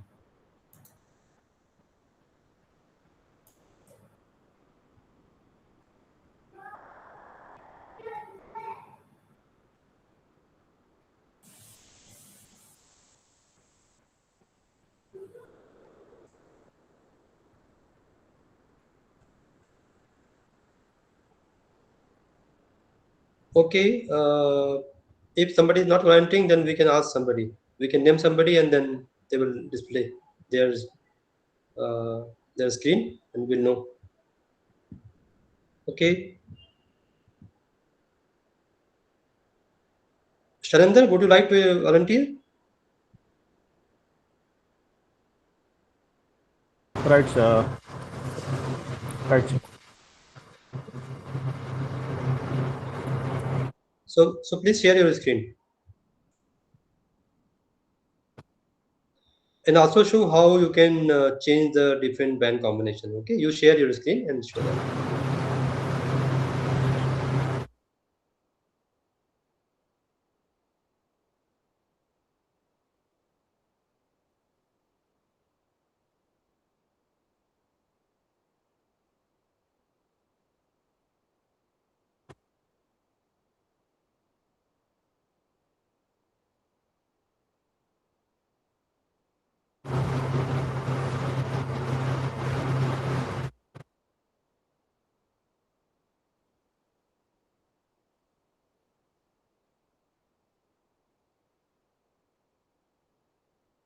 Can you see my screen, sir?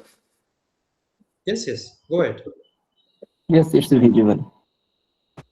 As you can see, I have downloaded all the 4 bands in Saga.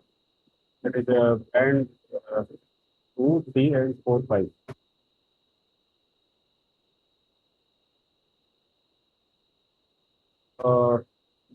To open this band in a map, you can double click it. It last.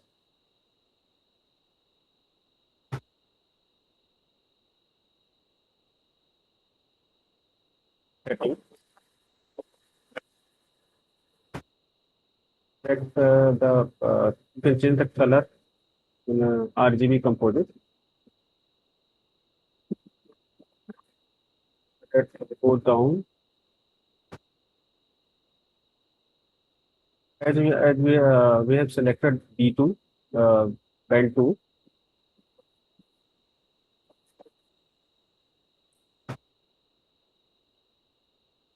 We have given the band 2 red color, and band in green color we have selected band 3, and for band 4 we have given blue color. Then apply.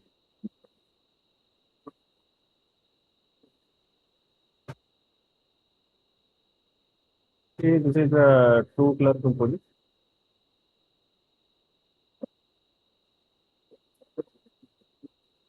Is it okay, sir? Yeah, fine. How about others? Do they agree what he has shown? Everybody on the same page? Is there anybody who is not completed till this step? Now, suppose you have all the bands? Do you have further bands? MIR also? I have loaded up to 5th band, 2, 3, 4, but I can download. Okay, okay. So yeah, you should see also explore how if you use MIR band. Okay, if you use MIR band, what happens? If you use NIR and also MIR along with another band, so what is the color that you get for vegetation, and how whether that will be useful for vegetation mapping? You're saying that NIR band? Yeah, along with the NIR band, MIR band, middle infrared band, should also be used because MIR band is very sensitive to moisture content in vegetation. Okay, moisture content in general, and since different kinds of plant communities have their different kinds of leaf structure, and that determines the amount of moisture they have, because some leaf are thicker, some are say thinner, some are broad leaf, some are smaller leaf are there. So depending upon the moisture content which is present in the different kind of vegetation, one can use the MIR band for identifying at least major type of vegetation. So that is But why, in this data, we have only 7 bands, G7. yeah, Which one out is of that this, one of them is your middle infrared band, sweet band, sweet band. That will. So That I have this is another tested. advice, that whenever you are using one data, that data about details of the data is mentioned in your exercise, what that data is about, what are the bands are there, and what do all they represent.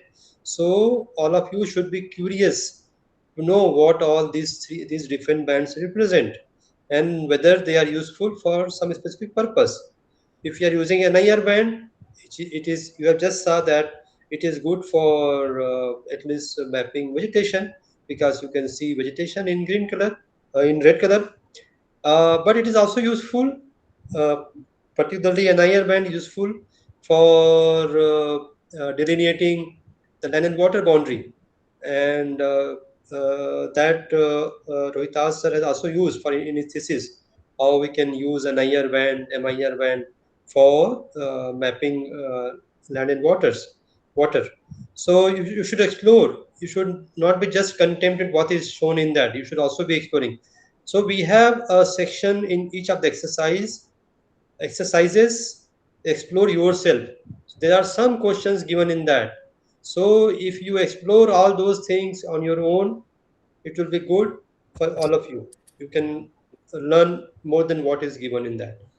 Okay, so why that is the purpose of we keeping one specific section on each in each of the the exercises.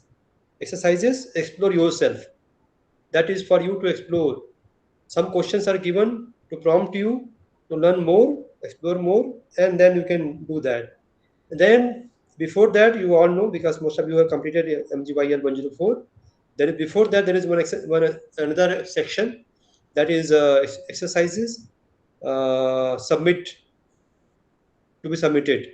Okay, so the answers to the question that is given under that section is to be submitted as a part of your practical record. Okay, is it clear? Anybody wants to add something to it? Yes, sir, I want to add something. Please. Sir, actually, there is some mistake in a step, but nobody noticed in the students. So the red color is assigned to the band 2, which is a blue band. So band 2 and band 4 is assigned at different colors. So the band 2 will be assigned blue color, and for the red color, you have to select band 4. Yeah, it is a Landsat image. Landsat image starts with atmospheric band, depending on which sensor it is, atmospheric band, then blue band, all those bands are there. Okay, then your green and red and IR, then sweet. I think there are 2 bands of sweet. So one should be aware of what data they are using and how they should identify different features using those bands. So this is the very first thing, very basic thing to start with. So in the drop down menu of this color, you have to select blue instead of red. Yes, sir. On the first, this color. Okay. Select blue. Now in the red, you have to select band 4. Yeah, when we say green color composite, it should appear the way it appears to us from our naked eyes. Okay, as you can see from the Google Earth images, the Google Earth image that you see is basically your true color image. Okay, so here this image that is shown is not appearing like that. Okay, so No, it's not. mention it. Is it okay, sir? Right. Okay, I have one question. In the standard phosphor composite that we just saw before, the vegetation was appearing in red color. But if we have a true other composite, so what will be the color of vegetation in that image? Let me repeat here. In the true other composite, what will be the color of the vegetation areas? So vegetation will be green. Yes.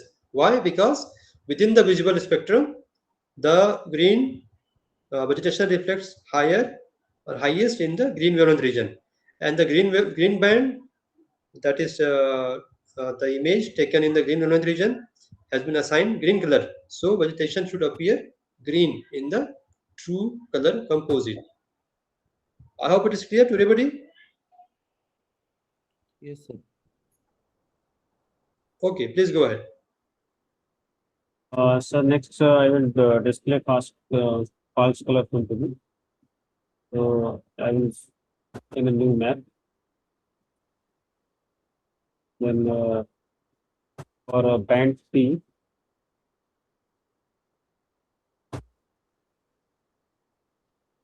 RGB composite.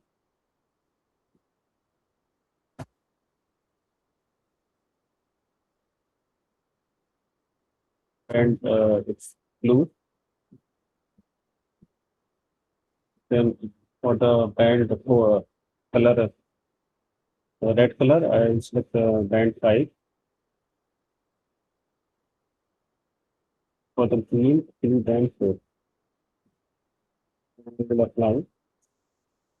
We will show the absence color. You can see the This is showing in the red color.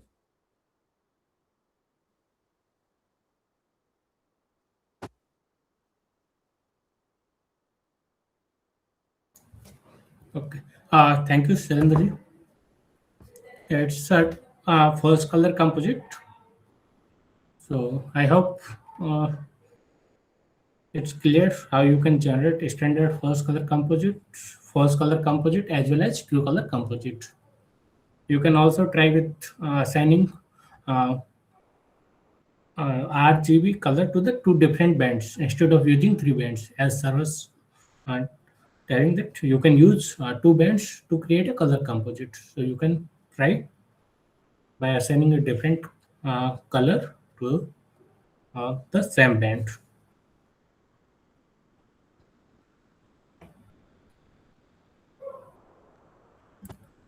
Shall we move to the next part? Should I stop sharing screen? Yes, please. So if you have any query, then you can ask. Otherwise, we will move to the next part.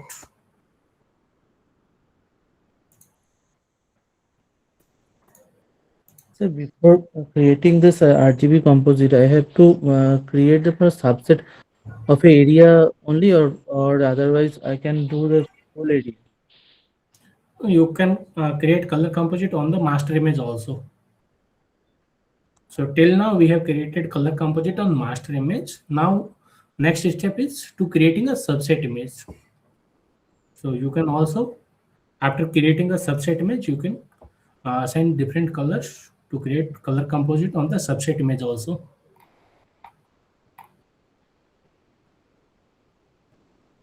Let me take a minute here. See, all of you have done this, open the image in QGIS also, right? So you understand how you can create a color composite or display color composite in QGIS. But here you learned in Saga. You will also learn how to do that in Grass. But what is the purpose? Why we are doing the same task in three different software? Anybody would like to guess? We have mentioned it before. Why for the task we are using different software? Ayan. So to expertise the software and learn the different performance. Yeah. See, the purpose is that if we are using only one software, so what we tend to get attached to it. Okay. So if we have some other software, suppose after learning one software, you join a company or you join some organization where you have to work on some other software, but you, because your comfort level is one with one software that you have learned while you are training, while your education, but it might not be easy for everybody to get out of the comfort zone and learn new software. Okay, so the purpose here is that we would like you to get exposed to different kinds of software, uh, so that your hesitancy or hesitance to get say attached to one particular software is reduced. So if you are asked to go work with a new software when you join a new company or a new organization, so that hesitation will be reduced. Okay, so you would be more than willing to explore a new software. And also in this way you also understand that what is the limitations or the strength or different software. So that is the basic purpose of getting you exposed to various kinds of software. And here our focus is more on basically on the open source software.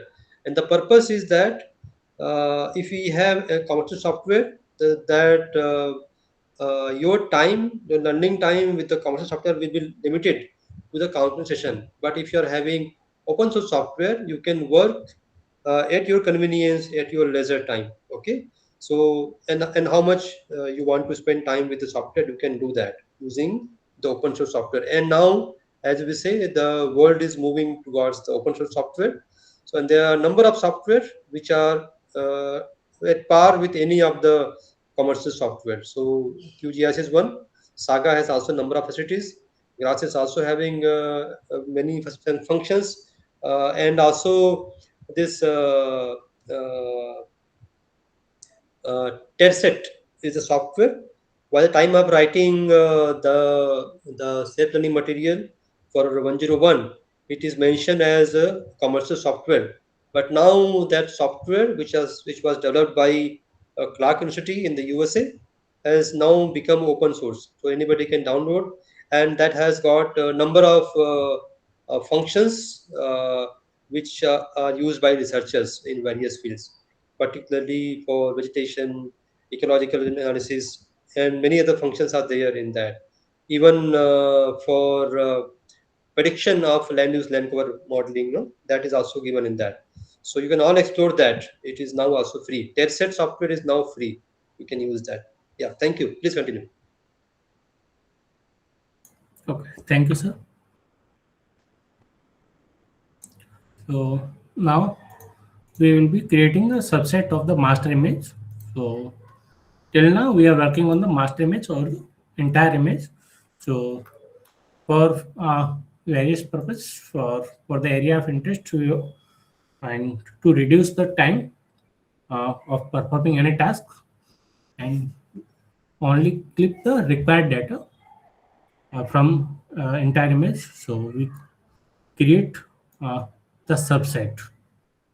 So to create the subset, we have to select the area of our interest.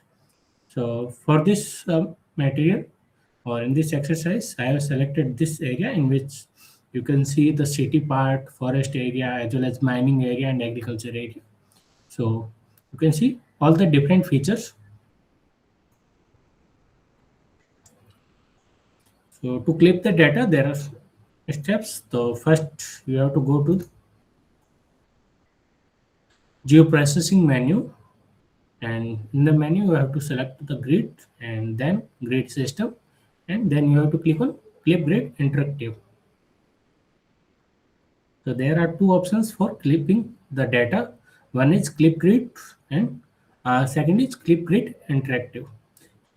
So in the clip grid interactive, you have to select the area, and while in the other method, which is your clip grid, so in that you have to assign the values uh, of the pixels as well as the, row number and column number. So how much area you want to clip. So we will try both the methods. So first we will start with the clip grid interactive. So now for that you have to go to the geoprocessing menu, then go to grid, then grid system, and then click on clip grid interactive. So when you click on this clip grid interactive, it will open a new dialog box. So as mentioned in your lab manual, you have to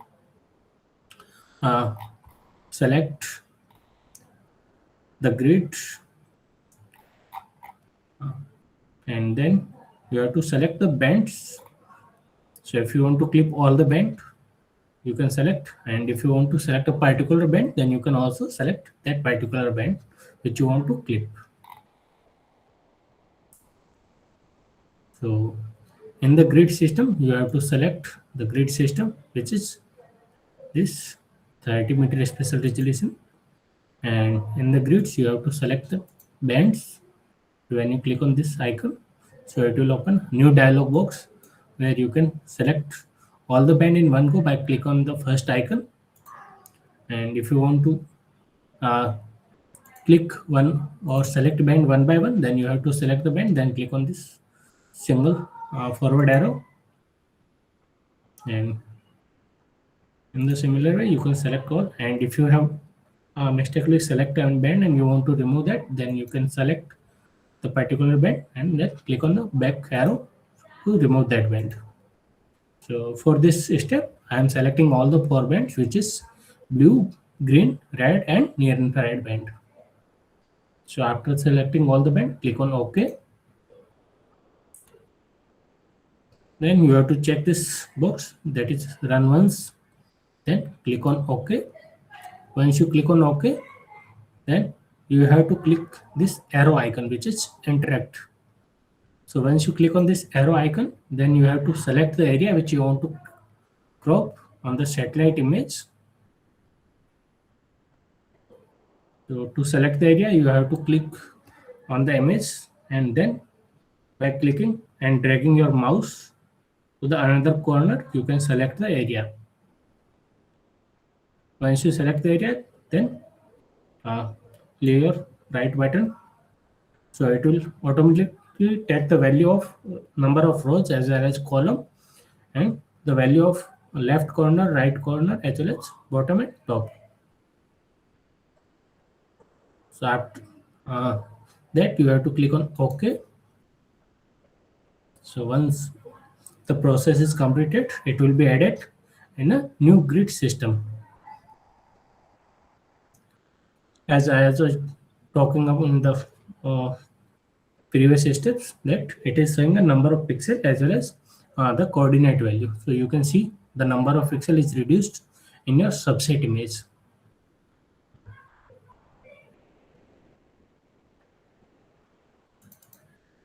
So now I'm opening the subset image. So you can see. Let me open both the images side by side so that you can see and compare both the images.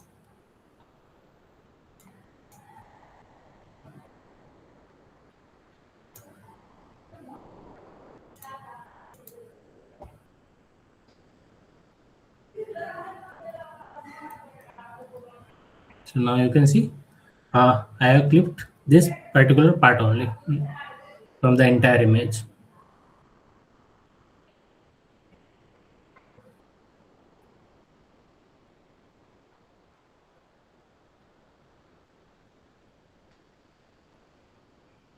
Hello, sir. Yes, please.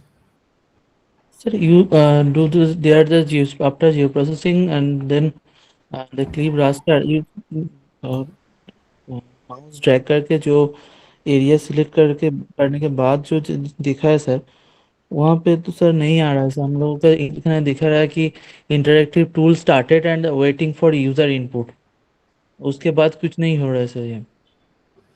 आपने clip grid interactive तक click किया था?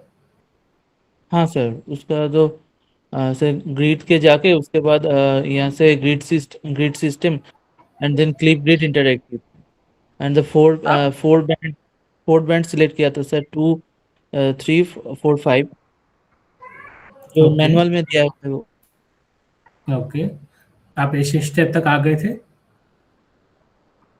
वहाँ पे clip grid interactive में सारे band select करने के बाद आप इस स्टेप पे आ गए थे। अब यहाँ पे आपको ये आइकन है, एरो वाला जो आइकन है, इस पे क्लिक करना है।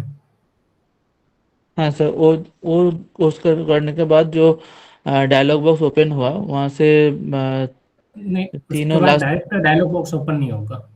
जब आप इस एरो पे क्लिक करोगे तो आपको एरिया सेलेक्ट करना पड़ेगा। एरिया सेलेक्ट करने के लिए आपको जो इमेज दिख रहा है उसमें आपको क्लिक करके ड्रैग करना है। जब आप ड्रैग करोगे तभी आपका ये इसका शेप्ड बॉक्स बनेगा। जब आप इस बॉक्स पे जब माउस को छोड़ोगे तभी आपका वो बॉक्स ओपन होगा।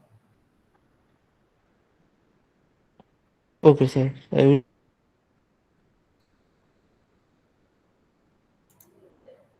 So to clip the area, you have to click and drag your mouse to another corner so that your area is selected. Otherwise, your satellite data will not be clipped.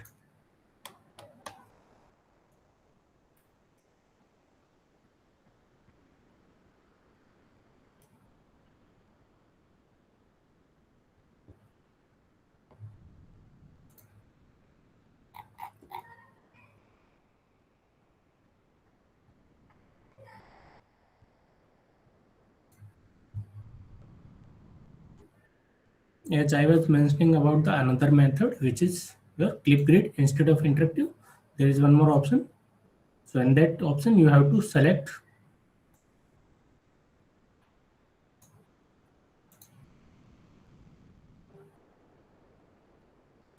So when you select the clip grid, so it will ask open a new dialog box. In this also you have to select the grid system, then select the bands. Here you have to either clip using the vector data, either polygon or shape extent, or you can also select the grid or user defined. So if you know the value of the pixels which you want to clip, then you can select the user define, and then you can write the value of left, right, top and bottom value, and the column and row values will be automatically selected based on the value which you have filled. So if you want, you can fill the value which is given in your lab manual in the figure 1.11. So you can select or write this value in that dialog box and then try to clip the data.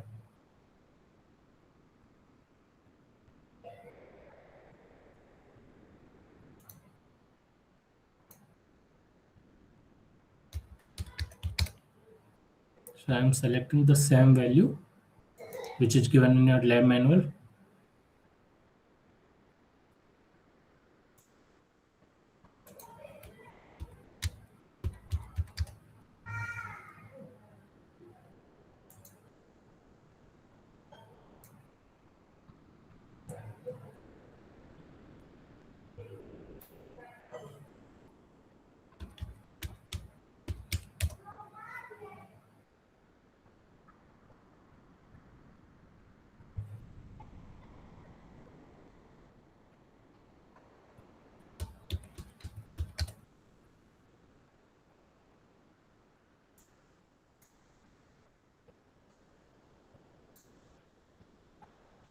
So once you select all the value of left, right, both top and bottom uh, the value of column and rows will be automatically selected.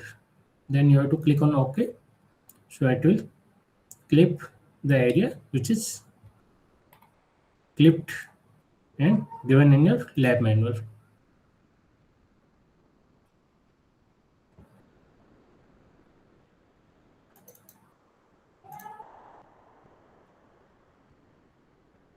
Now you can see this is the clipped area which is clipped using the value given in your lab manual in the figure 1.11.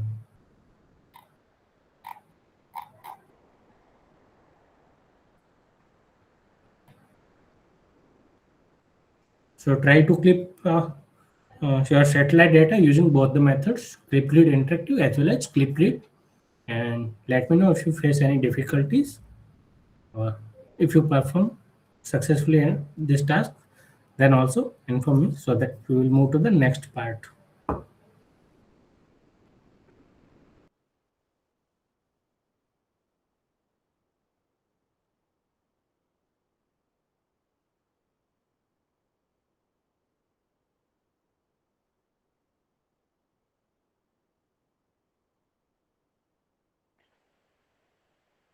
It will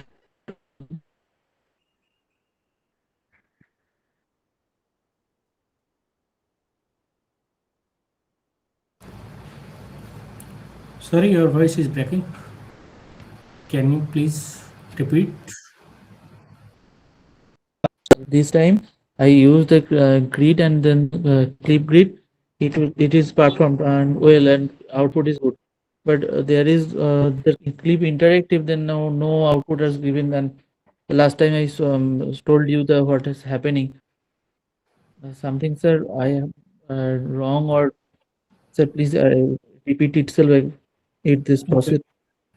Okay, can you please share your screen? Okay, sir.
Hello, sir.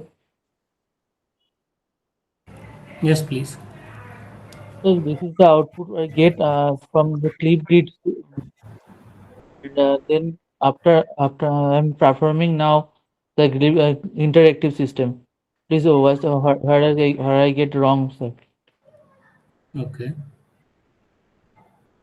So geoprocessing, then grid, and then grid system, clip grid, interactive, and there is the 30. This is the main raw band and grid. The band is selected the beat band 2, 3, 4, and 5. Then Okay. OK, and then once click check Okay. box. So OK. So after that, there is interactive to started and waiting for user input. Now, where is your entire map? So there is the So in this, go select the data.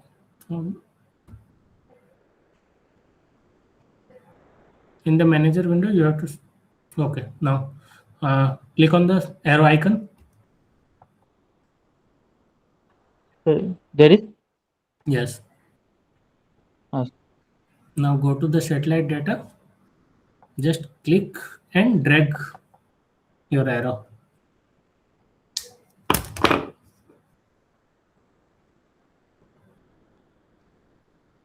Yes. Okay. Oh. Thank you. Okay, now you can click on OK. Yes. The data is clipped and added in manager window.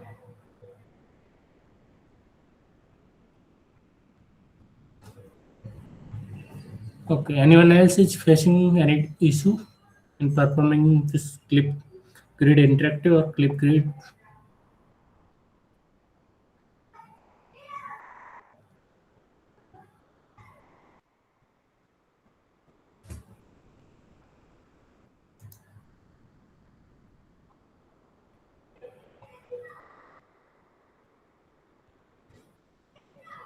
Okay, can you please share your screen?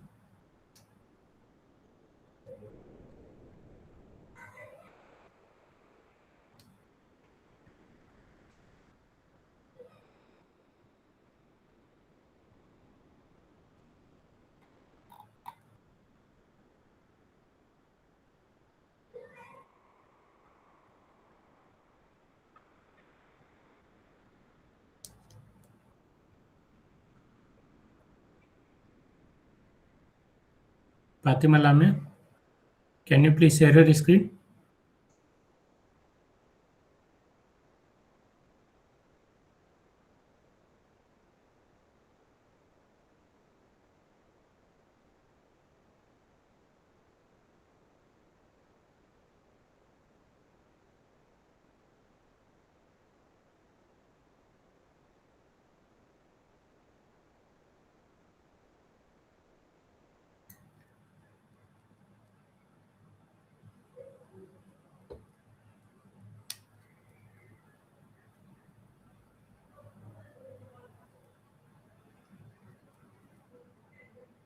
Okay, now try to clip the data.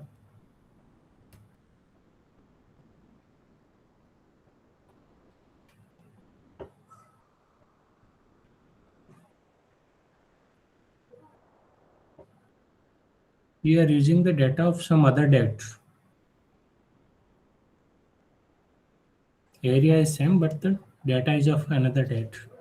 There is cloud cover in your data. No, I can see only one image, the man map window. So stop sharing and then try to share your entire screen so that I can see all the windows.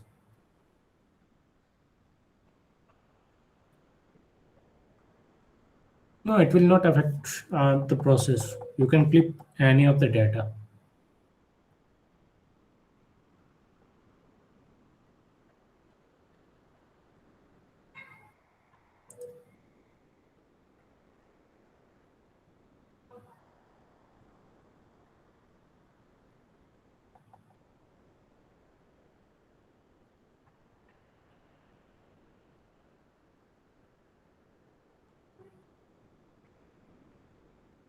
I am not able to see the another window. So stop sharing and then again try to share entire screen. Instead of selecting a particular window, you have to select the entire screen.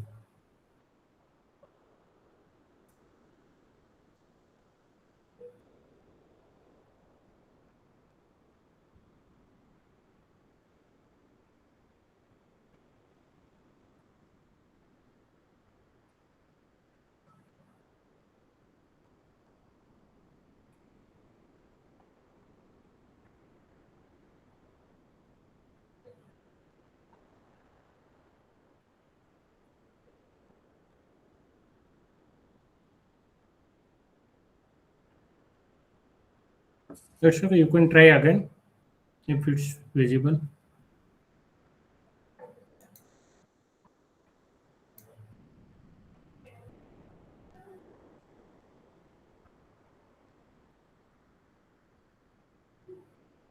You can try sharing your screen again. So when you click on share screen, click on the entire screen, then you have to select the entire screen window, then click on share.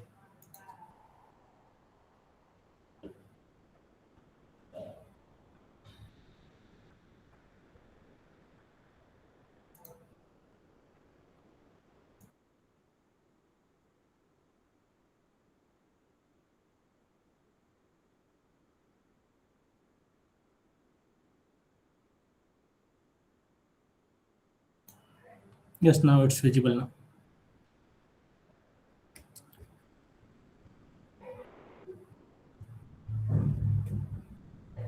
Okay, you are selecting using. No, first you have to select the grid system.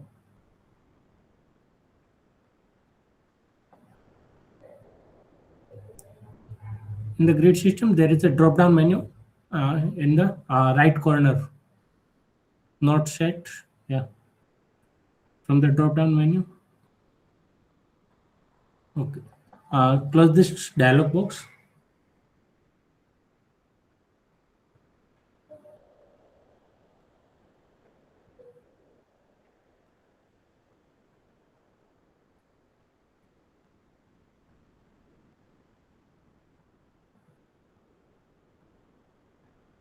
Okay, try to select grid system.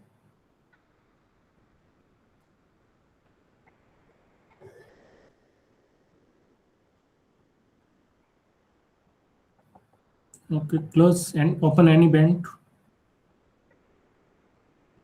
Okay, close this dialog box.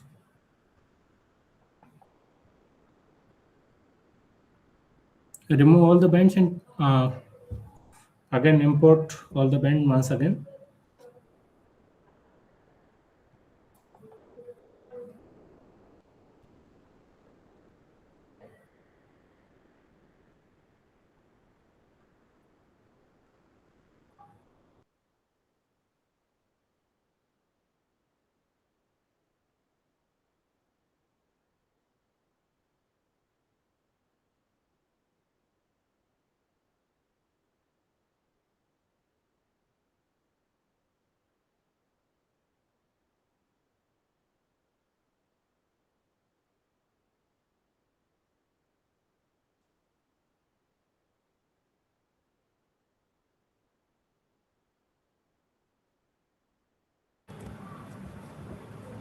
Right click on the grid system and then click on close. So it will remove all the bands. Close. Yes. Okay, now again try to import all the bands.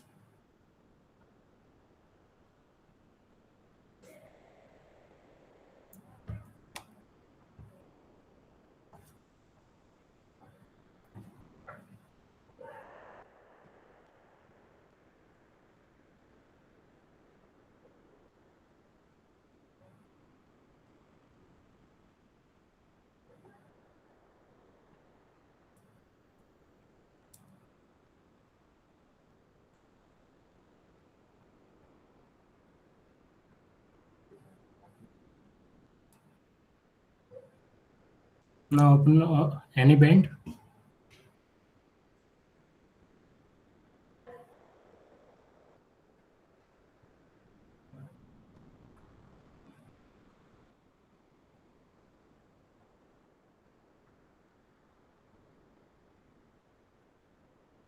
Select grid system.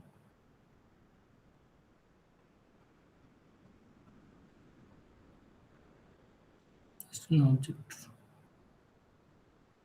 No. Try to close Saga software once and then start again. So there might be some issue with the software. Try to restart the software and then follow all the steps again. That time you might get that option. Anyone else is facing any difficulty?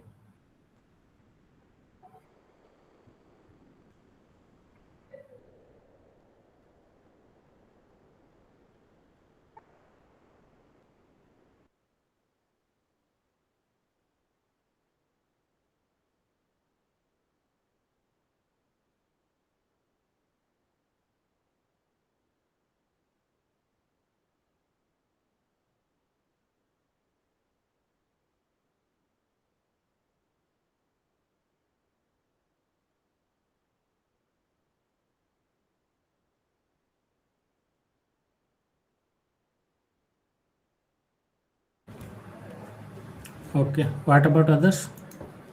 So all of you have clipped the satellite data, created subset.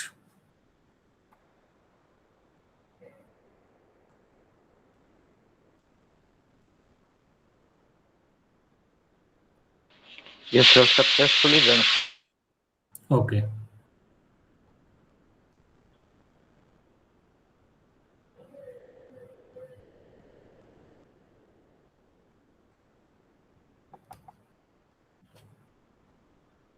Okay,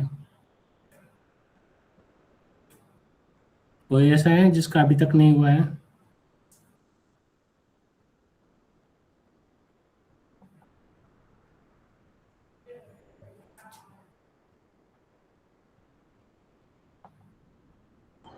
Nitesh, Bhavesh, others, Kiamte, anybody who has not completed? Sir, I have successfully done. Very good.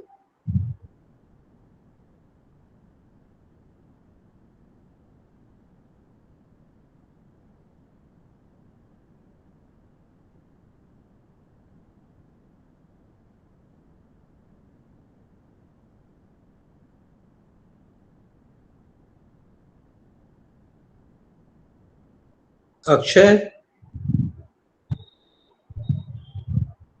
Asha, Kinoring.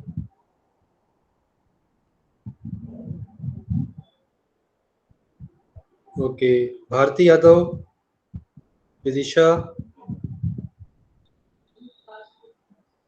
Vinayak, Deepa,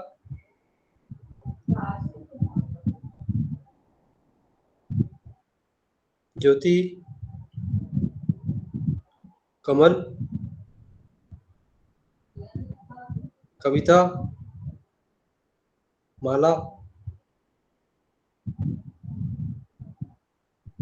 Minakshi, Monali,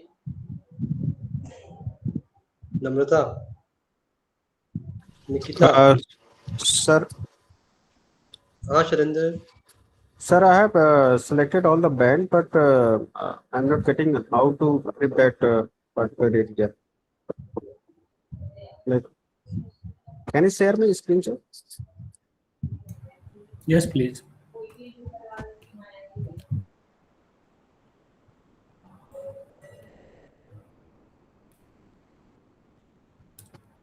Sir.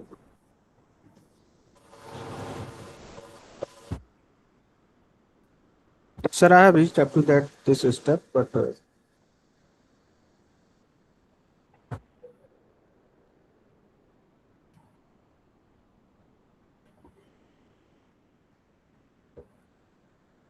In which step you are facing difficulty? I have done this grid system, and I have selected all the band in that particular uh, uh, where we select all the 4 band in in that interactive window. Okay. But Now after click that, on. Okay. Now click on the arrow icon in the main menu. correct. Okay. Yes. Now click on OK.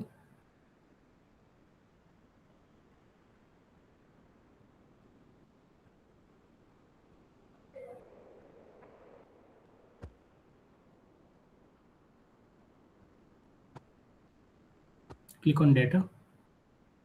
So your subset is created and Okay, sir, got it. try to open the subset image.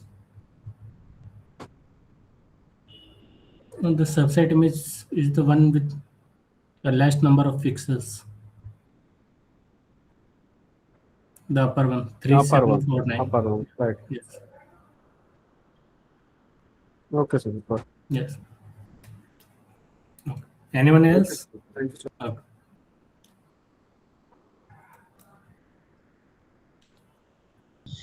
Please follow the steps given in your exercise carefully. If you think any step is not clear, please let us know so that we can improve upon it. Okay, but you need to first carry out the exercise at your own first, so that you know where you might face the problem or where you are facing the problem, so that you can ask the query here during the session, and then the counselor will try to address your query. Okay, so it will be better if you practice in advance before joining the session.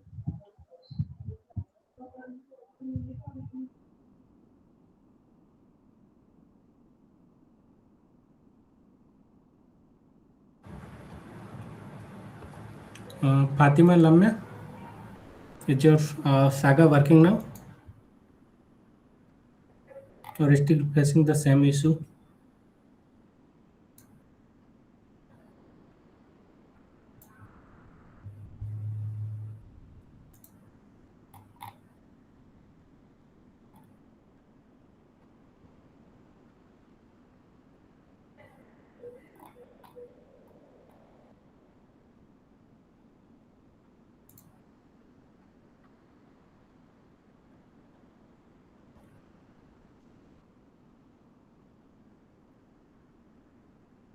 So if all of you have clipped your satellite data.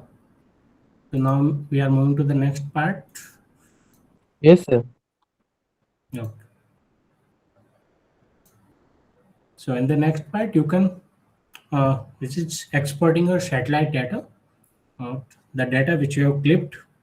So you can export this data. So to export, right click on the band, then click on Save As. Select the folder where you want to keep your satellite data, and from the drop down menu of Save As type, you can select the GeoTIFF or any other format. So if you open or save it in your GeoTIFF format, then it will be opened in all the other GIS software. Otherwise, it will be open only in your Saga GIS software. So it will be better if you save your satellite data in GeoTIFF image. So after selecting the format, then click on Save. It will be automatically saved. So all of you are requested to export all the 4 bands in the GeoTIFF format, so that you can use this clipped image in your next upcoming exercises.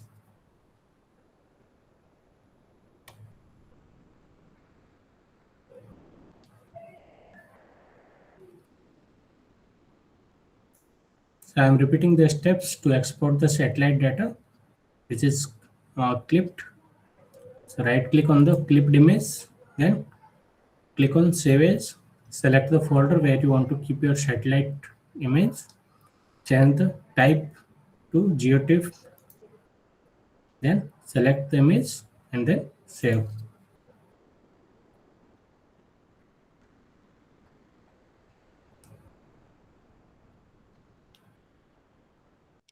So actually, we have already image from the downloaded from USGS. Now we have to save the from here. Yes, the data which you have downloaded is master image, which is covering the area of all the parts. So from that image, we have clipped a smaller part of the image. So now we are saving only a smaller part as image, so that we can work on this smaller part only, not on the entire image. Okay, sir. Your entire image will be saved for the other purposes which you want to use.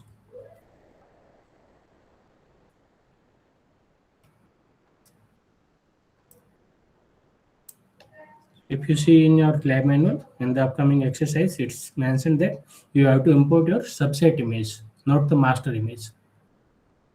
So in that exercises, you have to select or import only this band, not the entire image.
Shall we move to the next part? If you exported your satellite data. Just a second. Okay.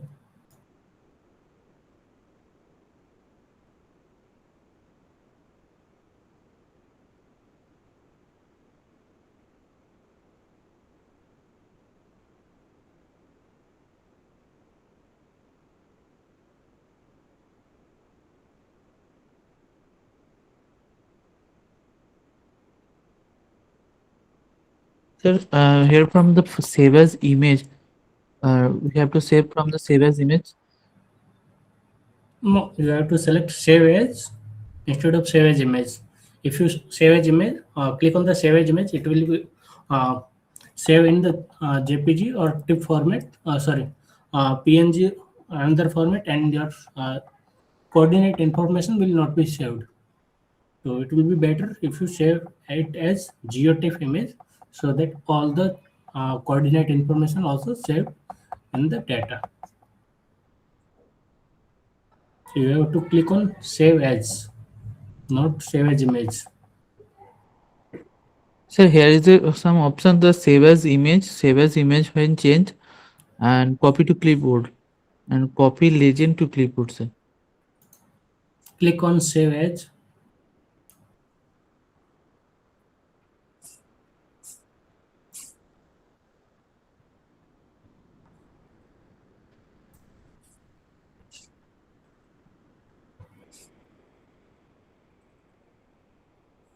After selecting the save as, it will open a dialog box where you have to select the folder in which you want to keep your satellite data. So here, save as type as a TIFF image, tagged image file GeoTIFF format. image. Okay.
Shall we start the exercise in GraphJS?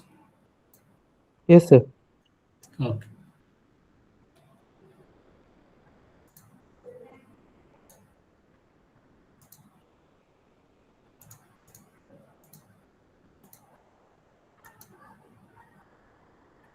So in the GraphJS, if you see your lab manual, the downloading and installation steps are given, but the link is not working today.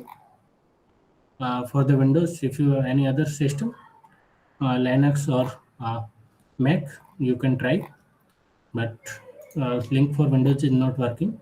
So if you see it's showing an error, so might be it will start working in a few days. So you can download that later. But I hope all of you work on the QGIS software in the previous semester. So you have QGIS installed in your system. Click on the folder. Then there also there is GraphJS software. So you have to click on that. So it will also open the GraphJS user interface, the same as mentioned in your lab manual and the same as opened in your GraphJS standalone software. So now in this it's given that there is title bar, menu bar, toolbar, data tab, layer tab, status bar, map display, and tools, etc. So the user interface of all the software will be slightly different from one another. So the details of these features are given in the next section. And next part is components of GraphJS. There are Graphs database, location, map set. So all the parts are given. So unlike in the Saga.js, for the graphs, you have to import the satellite data, you have to select the graphs database, then you have to select a project and the map set, then only you can select or import the satellite data. So to create the graphs dataset, you have to click on this icon, database. So I'm following all the steps mentioned in your lab manual. So first step is to create database. So click on this icon. Once you click on this, it will open a dialog box. You can create a directory either in the C folder, D folder. Select any folder, whichever you want.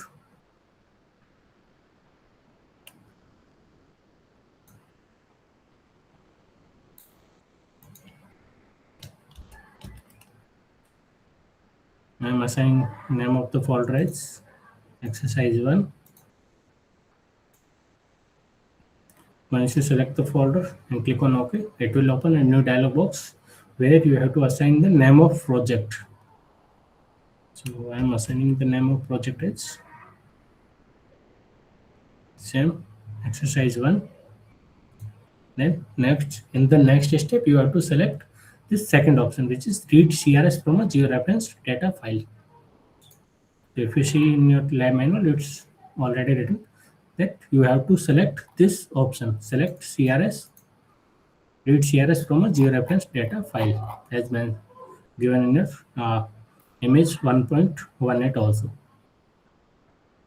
So this step will basically require a satellite data, and then it will read the coordinate system of that images, so that all the bands which you want to import of the same data, that it will read the coordinate system of the source file and then place all the same bands in the same dialog box or the same area.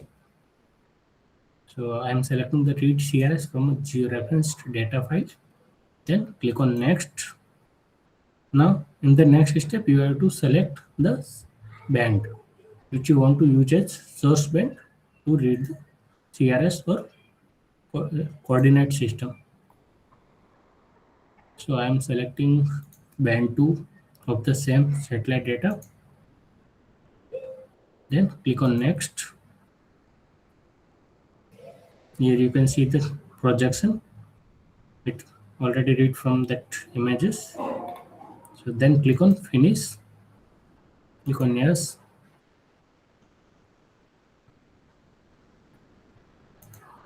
Okay.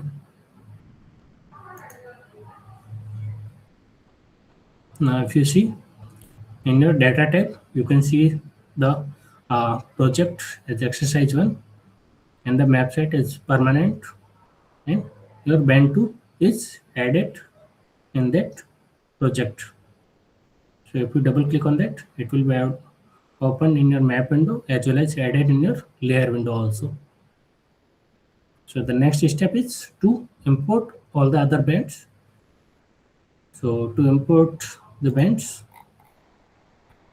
next step is either you can go to the file menu and then click on import raster data and then select import of common raster format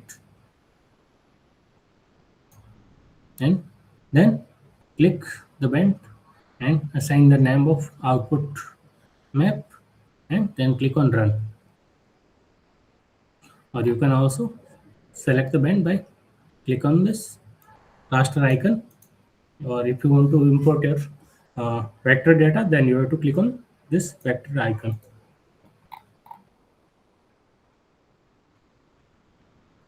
So I am showing both the steps. So the first step is first method is from where you can download or import the satellite data. Go to file, then import raster data, then go to the second option, which is import of common raster format. So it will open a dialog box where you have to select the band. So I am selecting band 3 as band 2 is already opened.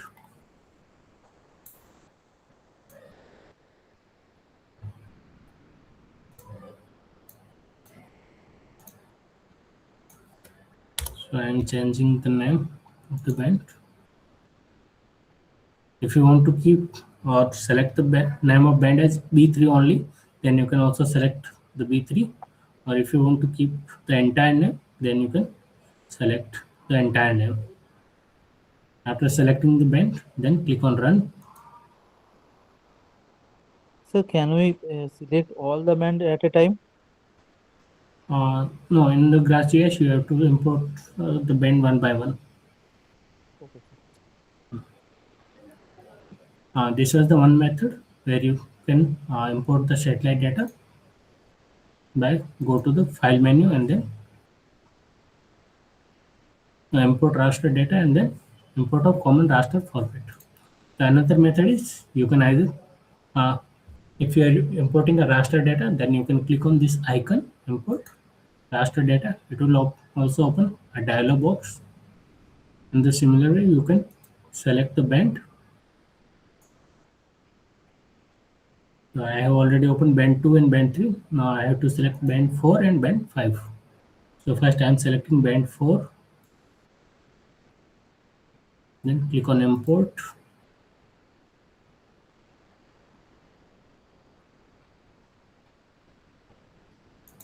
Now I am selecting band 5. Click on import.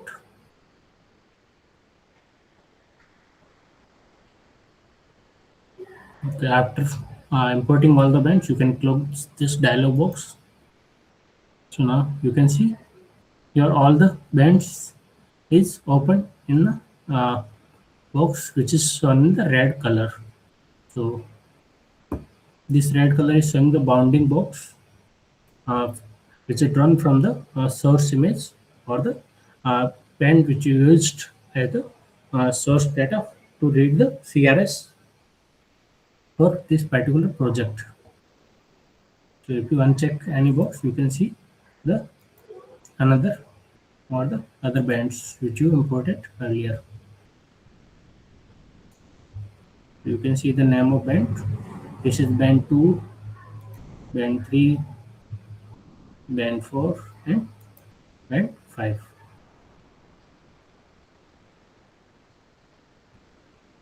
I hope the steps clear how you can import the satellite data in GraphGIS. Try to import the band and let me know if you face any problem or difficulty. Sir, I'm facing issue. The after try to complete that, there is an error come and process is not completed. Okay, can you please share your screen? Sir, how did you open that grass interface from QGIS? So if you open the folder of QGIS, in that folder there is option for GraphGIS. I got, sir, but there is a multiple option is there. So which one to select? GraphGIS, the first one. The GraphGIS, there are another file is OSGEO, 4W setup, cell, QGIS desktop, Qt designer, and Saga GIS. There is only one file with the name GraphGIS. So it need to be go through the plugins. No, not the plugins. The folder, QGIS folder. Not the. You don't have to open the QGIS software. You just have to open the QGIS folder in which your QGIS software is there.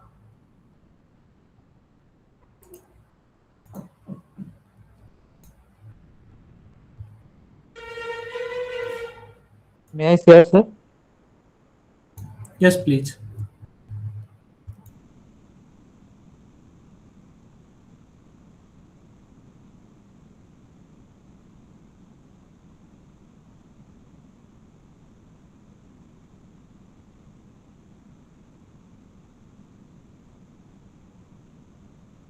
So here is my grass software. Sir, have first your file, then sir import raster data.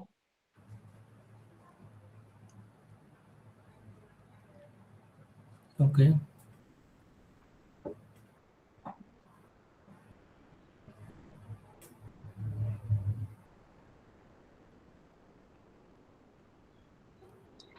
So here's my band.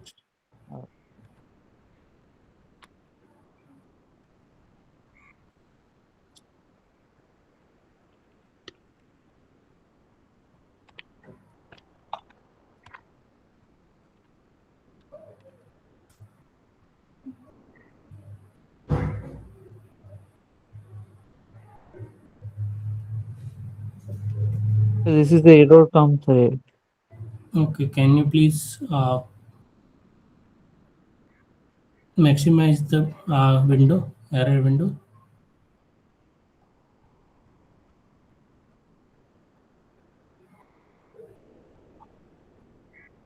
Okay, you are importing the data in different project. Okay. Okay, close this window.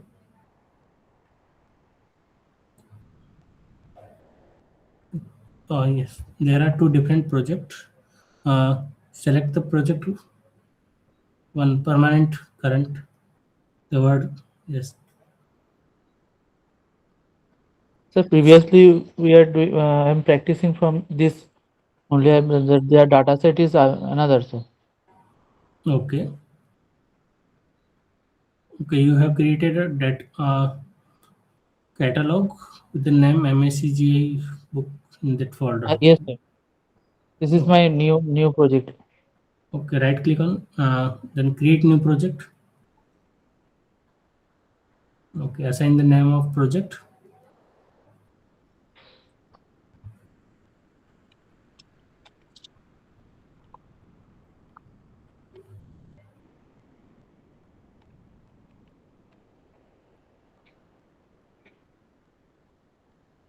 So description is mandatory. No, it's not mandatory. If you want to write, then it's fine. Otherwise, you can skip. Okay, now select the second option, read CRS from georeference data file. Next, browse. Select the satellite data.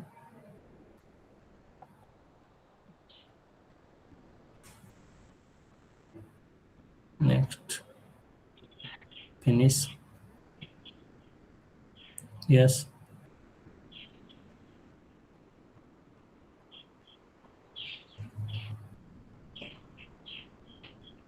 Okay.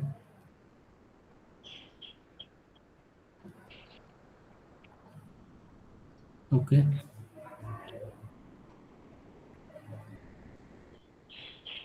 Okay. Now double click on that band which you just imported. Okay. Now you can try to import all the other bands.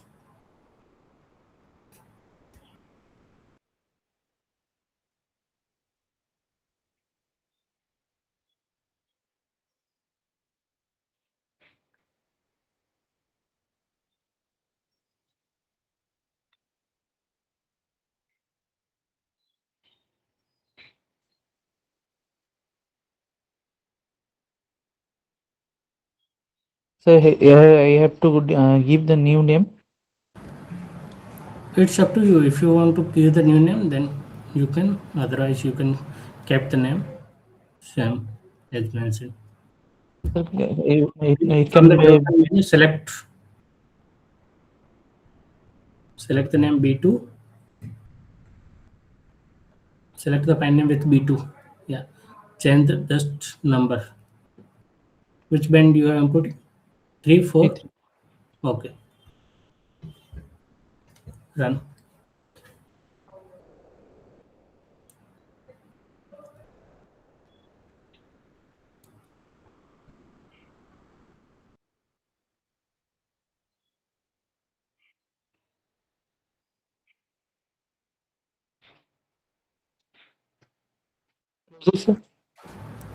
Go to the required option. Required. The first one. Yes. Click on the browse. Select band 4 and then assign the name of band 4 and then click on run.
Sir.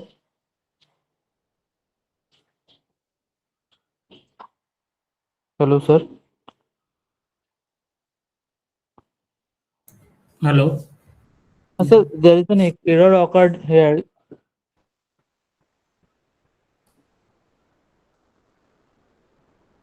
Click on run.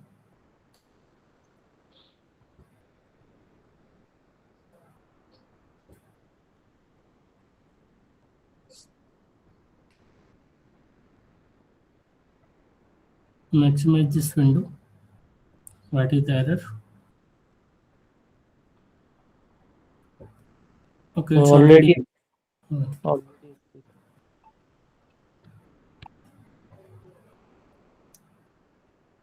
Close this window.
From this dialog box, I input as a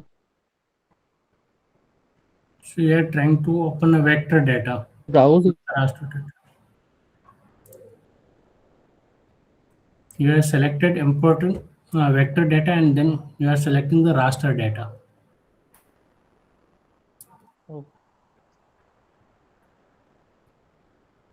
File.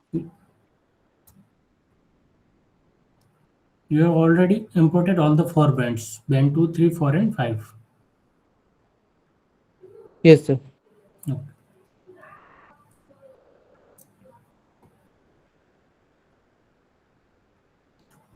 I hope all of you have imported all the 4 bands, blue, green, red and NIR band.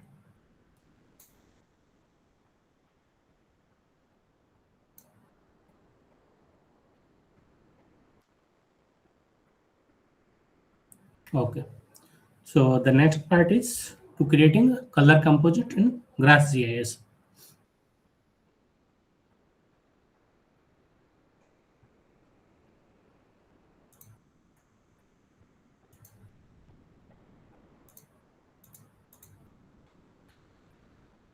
So to create a color composite, you have to go to the raster menu, then click on manage colors and then create RGB, and it will open a dialog box where you have to select the band which you want to assign the red color, then green color and blue color, and then you have to assign the name of output file or map.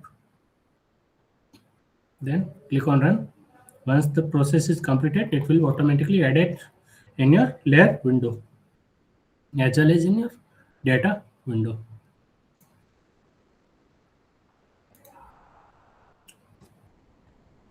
So now to create a color composite, go to the raster, then click on manage color, then click on create RGB. In this dialog box, you have to select the band which you want to assign the red color. So I am selecting band 5.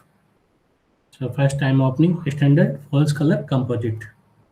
So I assigned band 5 as red color, green color to band 4 and blue color to band 3. I'm assigning name as SFCC, standard false color composite. Now click on run.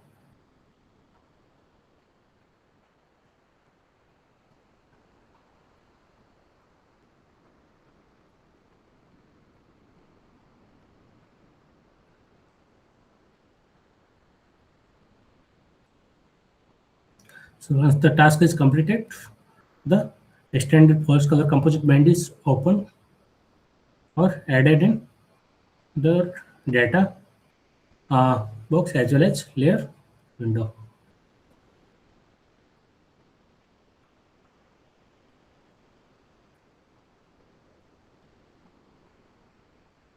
You can zoom in and see the different features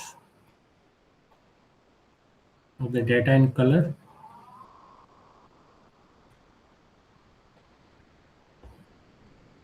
I am repeating the steps. Go to the raster, then click on manage colors, then create RGB, select bands,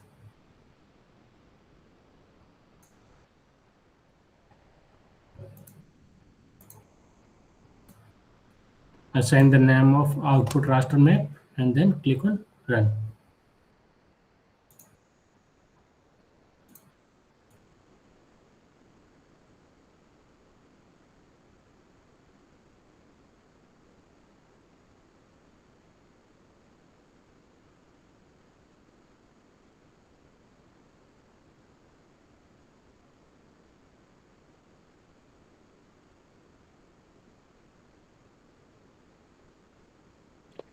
So from selecting here, there's a map display and add map name and satellite map name, and then band at the rate per band, and then another one is this band only band. So which one I have to select, sir? You can select anyone. Both the bands are same.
if you finished with creating standard first color composite, try to create true color composite in the GraphJS also.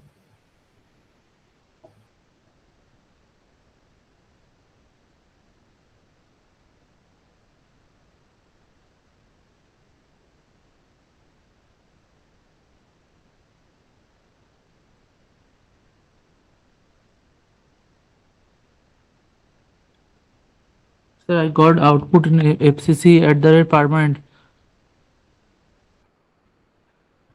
So, will anyone want to demonstrate how we added the bands in GraphJS software?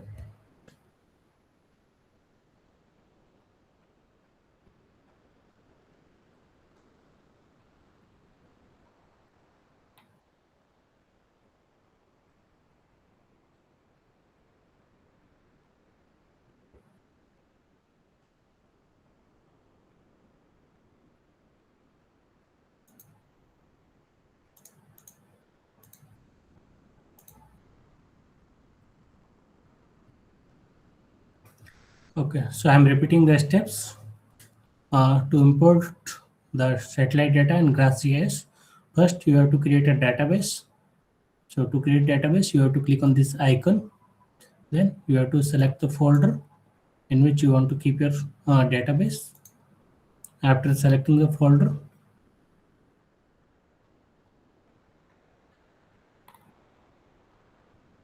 you have to create new project, assign the name of project,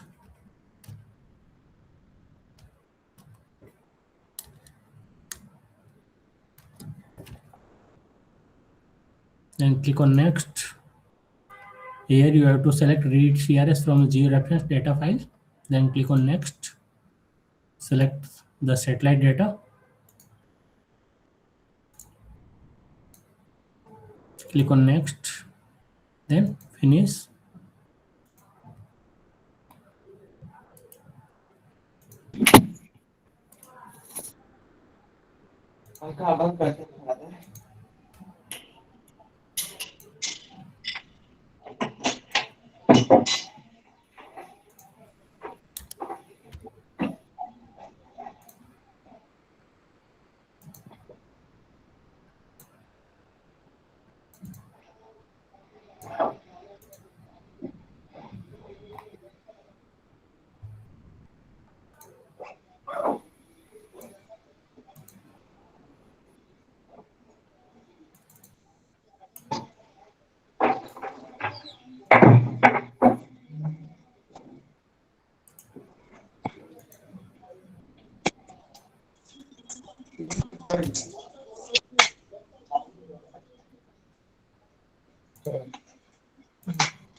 So once you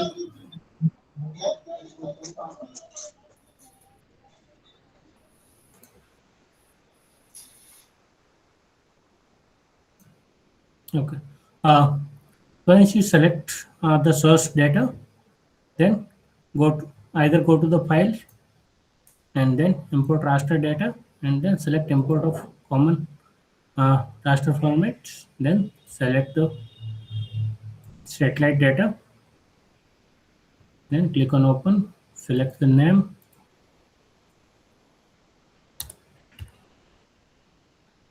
then click on run.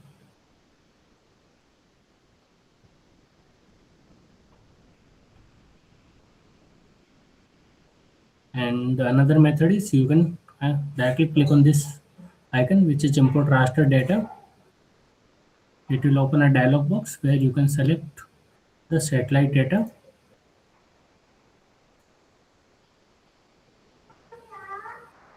Once you select the file, then click on import.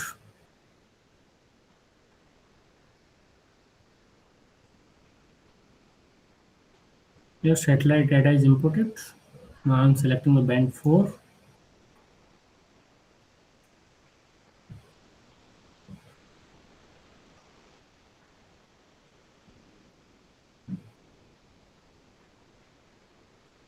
After clicking or importing all the bands, you can close the dialog box.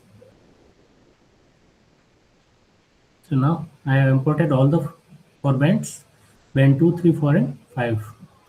To create color composite, you have to go to the raster, then go to manage color, then create RGB, then select the band. So I am assigning red color to band 5,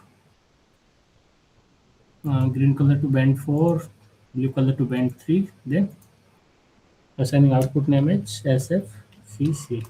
Standard false color composite, then click on run.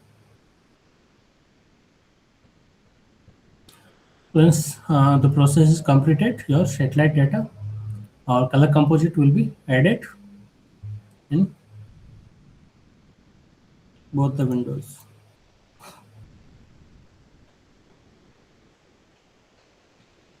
Okay, you can see your standard false color composite is added. So I hope it's clear to all of you. So to export this data, you have to right click on this and then click on export.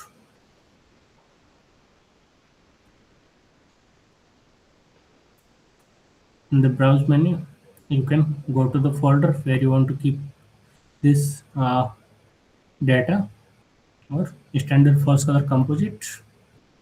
After selecting the folder, then click on save. You can also change the file format from the different options which is available.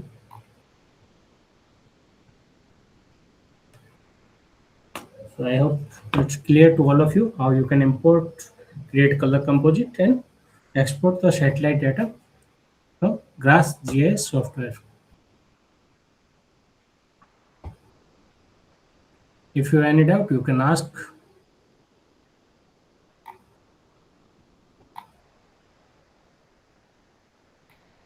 And if you do not have any doubt, then we'll move into the next exercise, which is exercise 2. This exercise, you will learn about georeferencing satellite data in both the software, GRASS and GIS software, Saga GIS.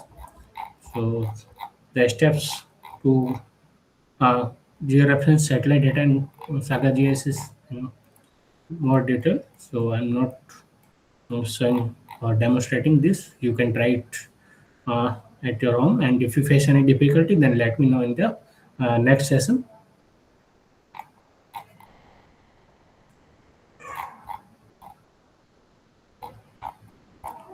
So I will demonstrate how you can georeference satellite data in GraphGIS.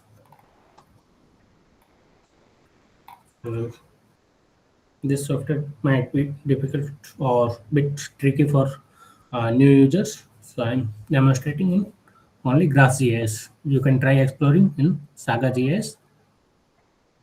So either you can write the steps for georectification or georeferencing satellite data, or you can also practice with me. So to georeference satellite data, you have to go to the file, then click on georectify. Here you have to select a source location. So I'm selecting the exercise 1 only, and in the source map set you have to select the map set in which your satellite data is added. So I'm selecting permanent.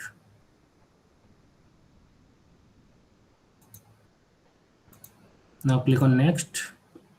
Here you have to create a group or subgroup. If it's already created, then you can select. If it's not created, then you can create by clicking on this create or add group icon.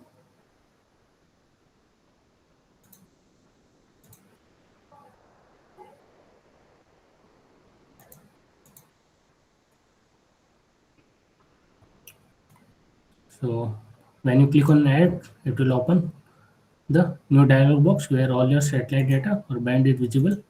Select the band which you want to import. So I'm selecting all the uh, 4 bands and click on OK.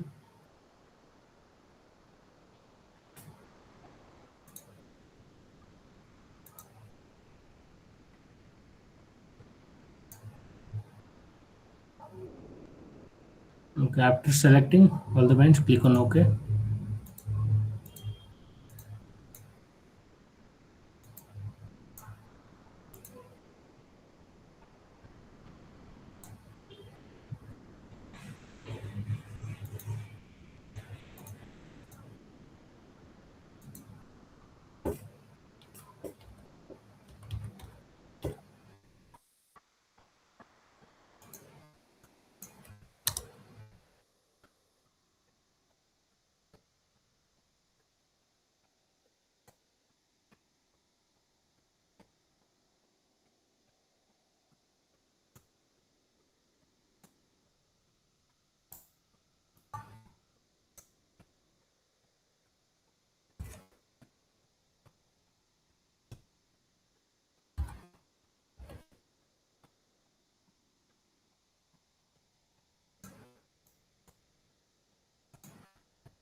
So once you select your group, click on next.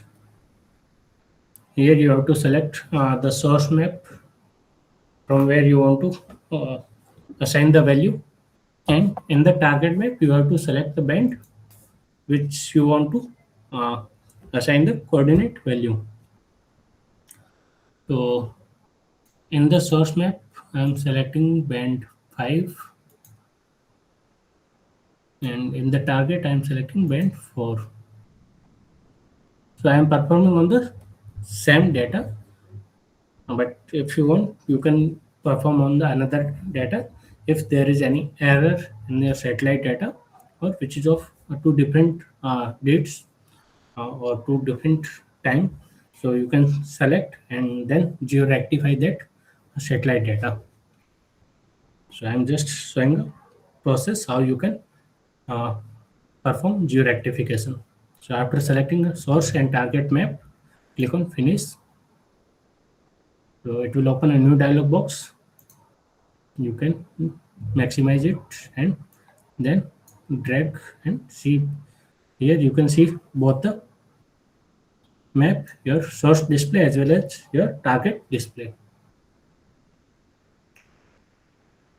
So now the basic concept is from the source you are assigning a coordinate value and assigning that coordinate value to particular pixels of the same area to the different band or different uh, satellite image. So to perform this exercise, you have to select the features which you can identify in both the images easily. So I'm first starting with this corner, the upper left corner. So I'm zooming into this particular part, which is a water body. So if you see, you can identify this water body in both the images. So zoom in both the images to the pixel levels.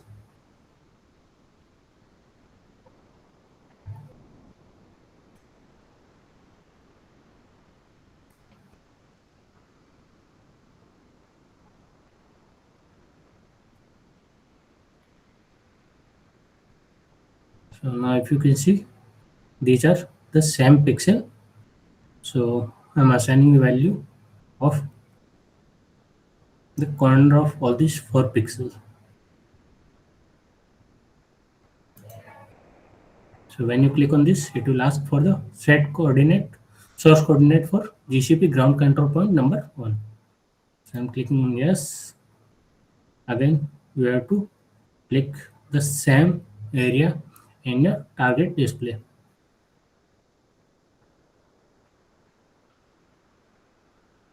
So this is the same pixel.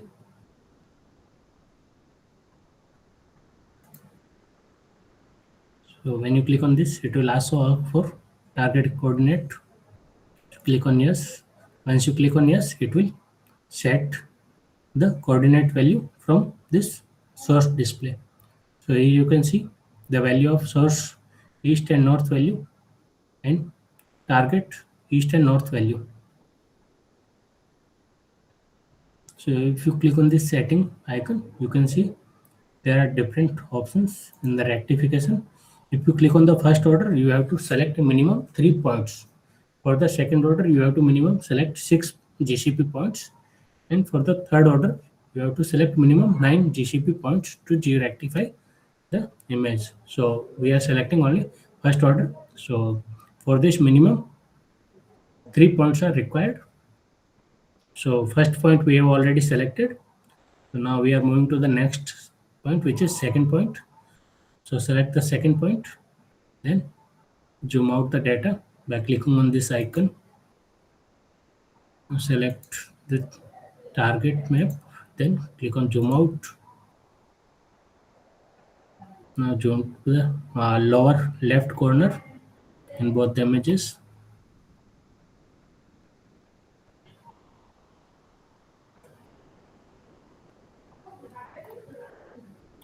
This is a water body with a dam structure. You can see, try to identify the same pixel.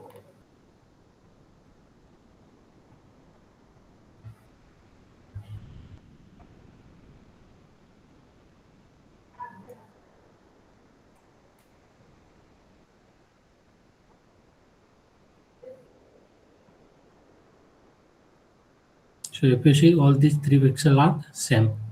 So you can assign the value of anyone. So I am selecting this pixels.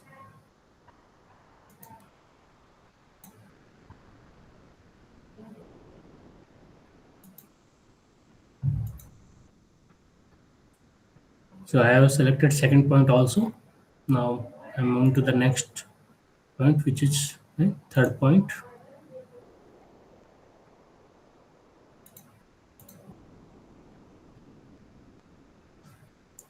So I have to select the third point in lower right corner.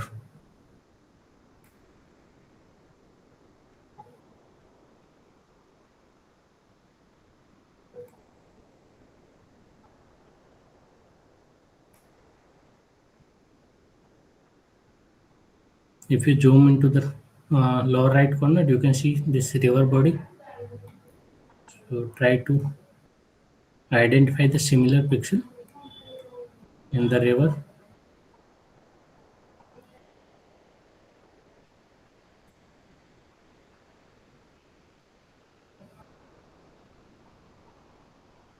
So these pixels are same. So I'm selecting from these pixels.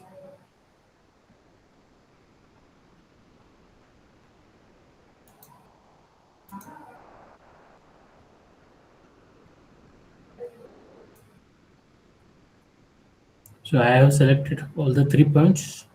Now I'm adding one more point, which is GCP point 4.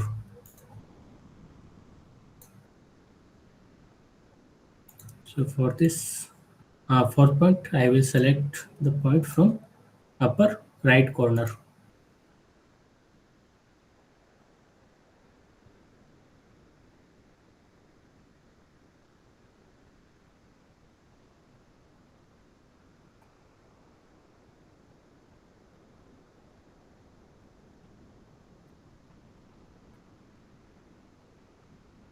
You can see this water body and there is a straight line. It might be dam. So we are selecting these pixels.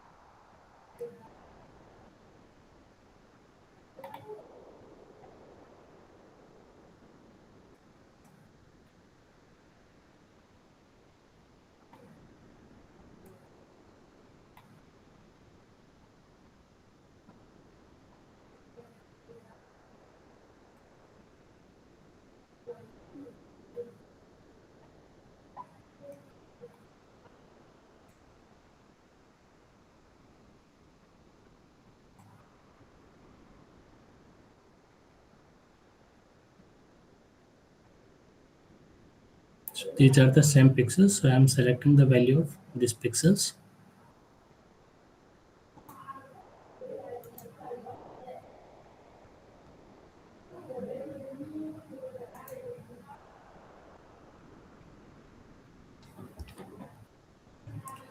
So after selecting all the 4 pixels, you can see I got the 0 error in both forward error as well as backward error.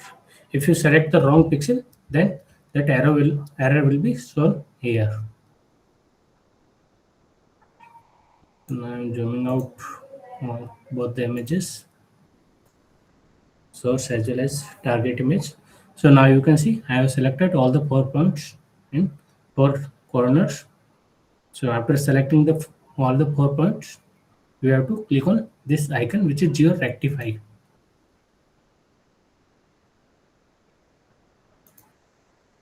Okay, before that you have to check all the 4 points.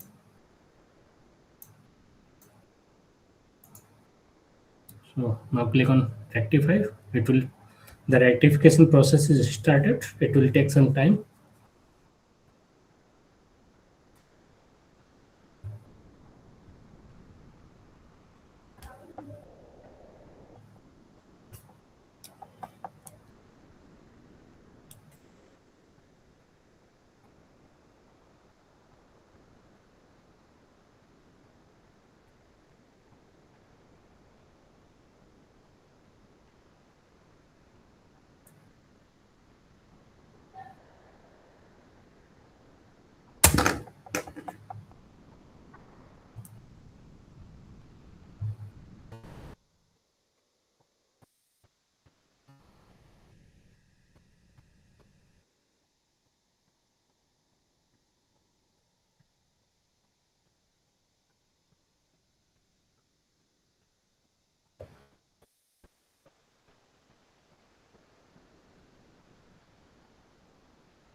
Once your rectification process is completed, you can close this Geo Rectifier window. Before that, if you want to save your GCP points, you can save the tab as table, or also export this GCP points. And if you don't want to save this, then click on no.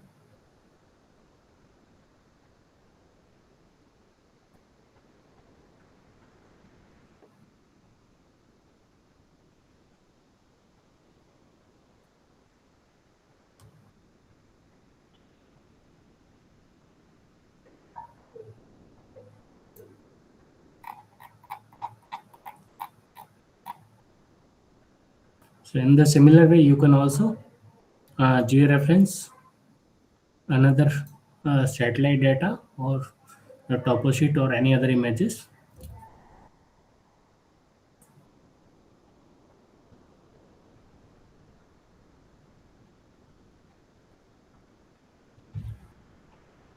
I hope it's clear. If all the steps are clear, just try to practice, and if you face any difficulty, then let me know.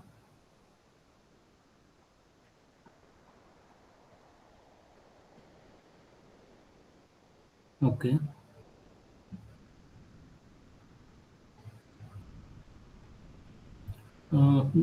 The downloading link for the GraphGIS is same, but it's not working today.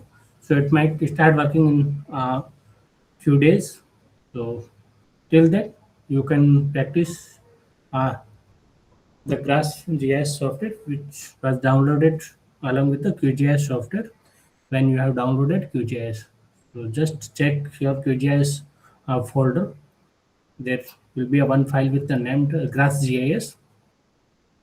So try to open that and then practice this exercise in that GraphGIS software. And once the link is start working, you can try to download the standalone version and then practice the same steps.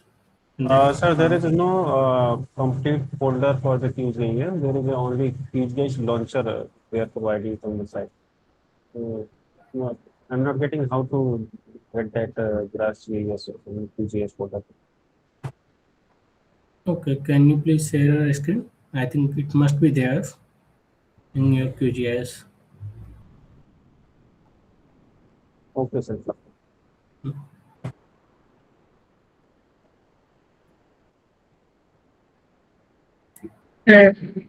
Sir, Yes, mine please. also opened it separately. I remember that it's not in the folder, but I just opened this one, Grass GIS. I don't know if that's still there. By default, when you install QGIS software, it automatically create a folder with the name QGIS on your desktop. Okay.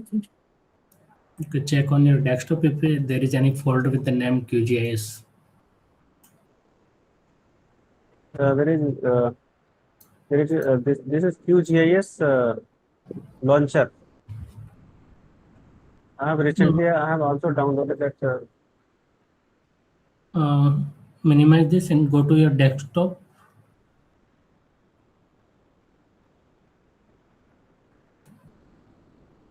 There is folder with name QGIS. Open it. The first file, GraphGIS 8.4.2.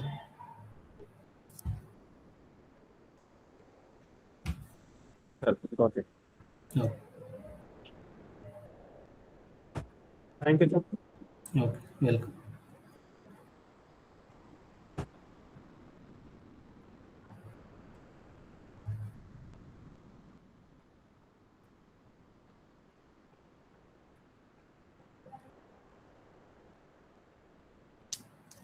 You could try practicing importing the satellite data in GraphGIS as well as geo rectification. And if you face any issue, then tell me.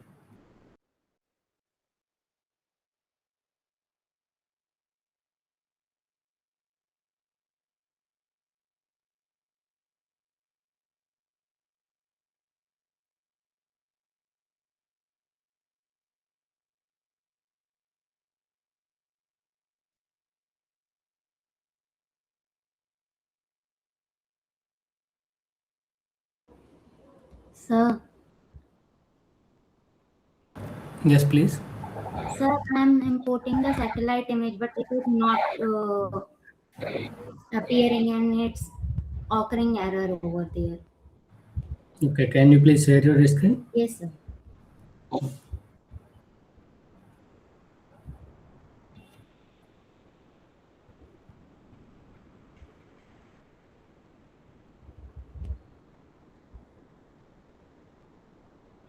Sir, it is visible? No, it's not visible. 1 minute, sir.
Sir, is this visible?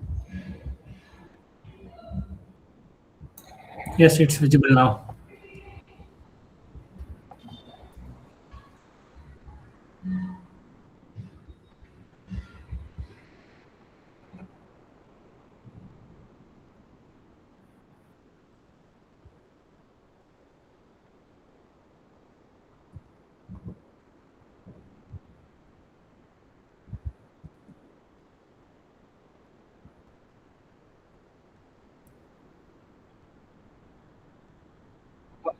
I can see only one window.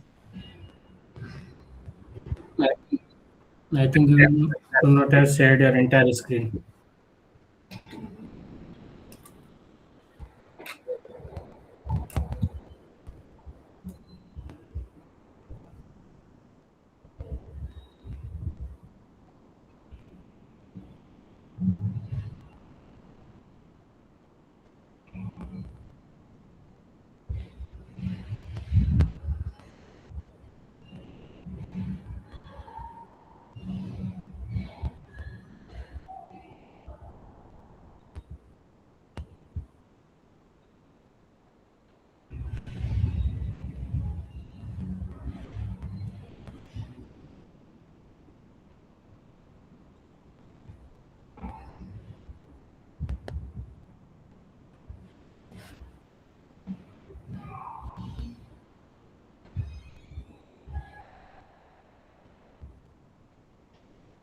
Sir, I am having some issue to share my screen.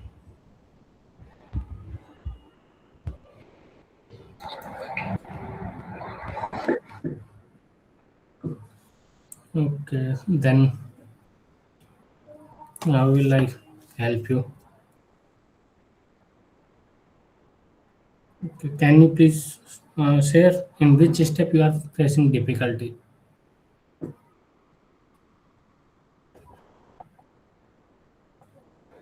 Sir, in the first step in fetching the satellite image, the Landsat second and third. Okay, have you created data Yes, set? sir. Have you created data Yes, sir. set? I have collected. Okay, and the map set? Yes, sir. Okay, have you selected the source data from which the Yes, CRS can sir. be read? Okay, what was the steps? So first we have to go to that icon, data set icon. Sorry? First we have to go to the data set icon. Yes, sir, database. Database. Then to create new folder, we have to create a new folder, naming it whatever we want to name it. Okay, in which folder you have created? C drive or external drive? External drives. Okay. Then Then after that, the screen will occur to choose from where to select the CS read as. आप एक काम करो, अभी वापस सारे के सारे step repeat करते जाओ।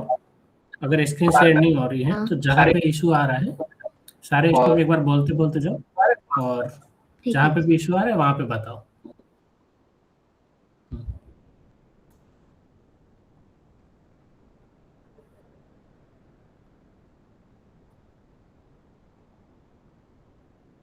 सारे स्टेप नए से फॉलो करना है, नया डेटाबेस बनाना है, नया मैप सेट बनाना है, नई लोकेशन बनानी है।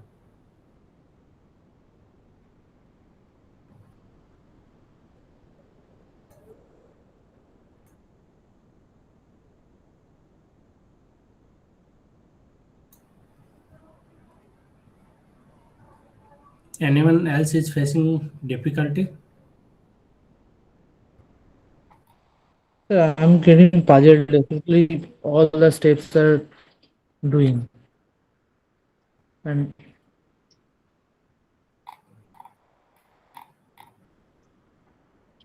Okay, in which step you are stuck? from beginning. Okay, please share your screen.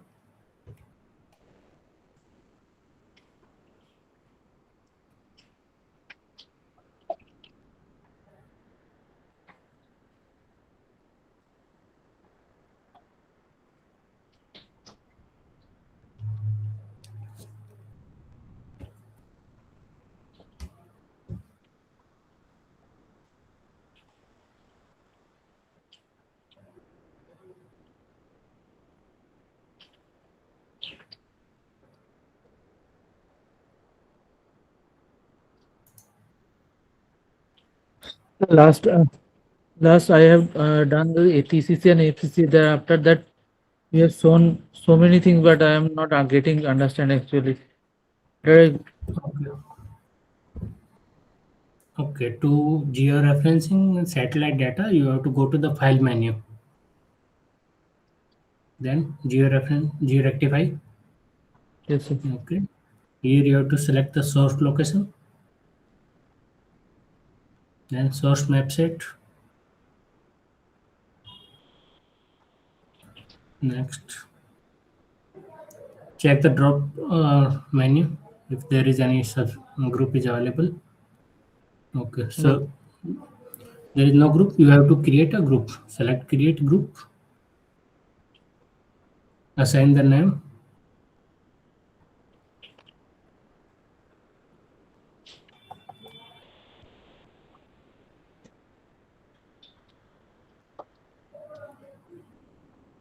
Now click on add. Select the band.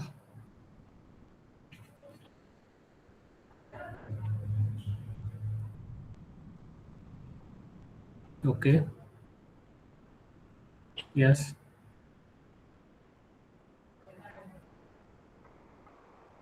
Okay. Now here you have to select on which band you want to use as source as well as target band. You can select the source band as well as target band. So by default, your band 2 is selected as source band. Then I have to give the target band is V4 or V5. Yes, you can select anyone except B2. Select target vector map display. No need to select. Click on finish.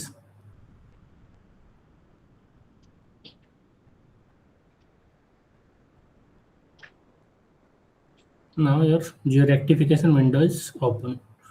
Maximize it.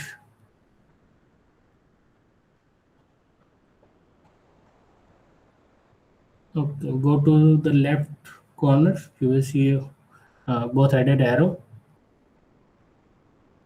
So here, I cannot see your cursor.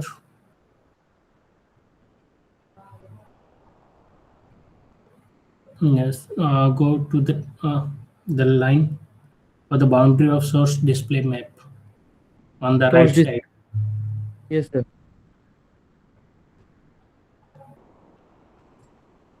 Not on the left side, on the right side.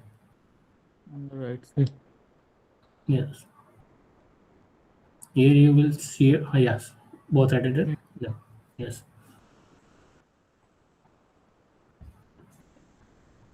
Select both the map. No.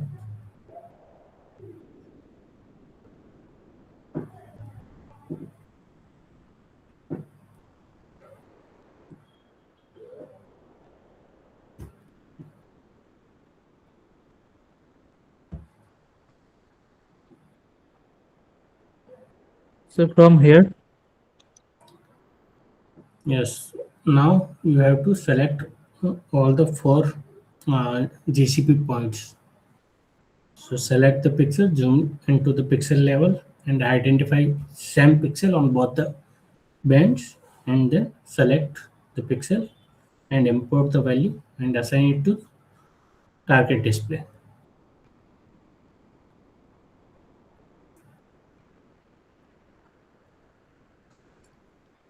it will be from water body or another feature from this image. Yes, you can select any feature, but make sure you can identify the similar feature as well as similar pixel in both the bands, your source display as well as the band which is open in your target display.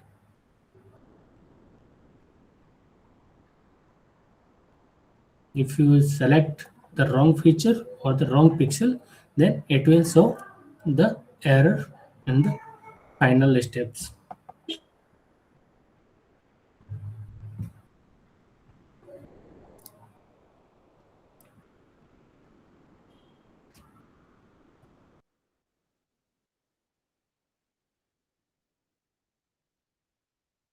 So I think it will be both are same.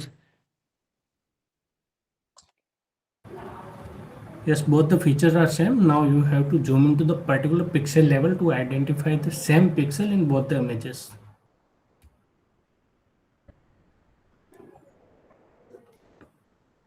So zoom into that part where you can see the difference between the color of pixels.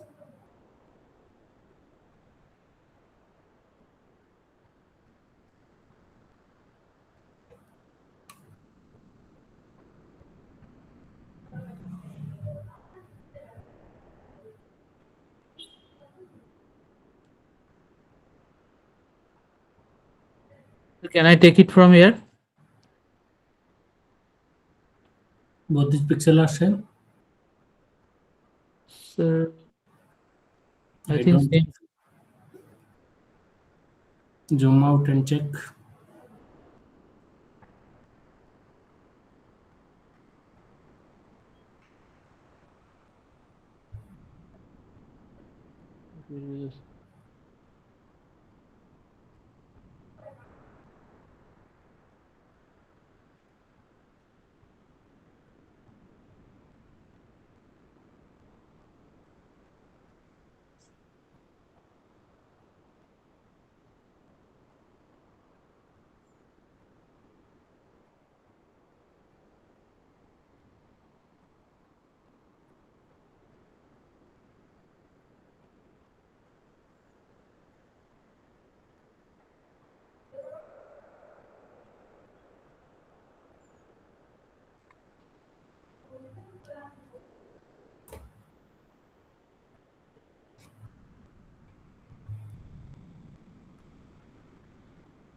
So it will be the same, sir. Which pixel? Uh, with my cursor. Okay. Select the same pixel in the target display. So first source display, then target display. Yes. You can. Okay. Instead of selecting in between the pixel, you can select at the boundary of the pixel. So it will be easier. To select the location of the GCP value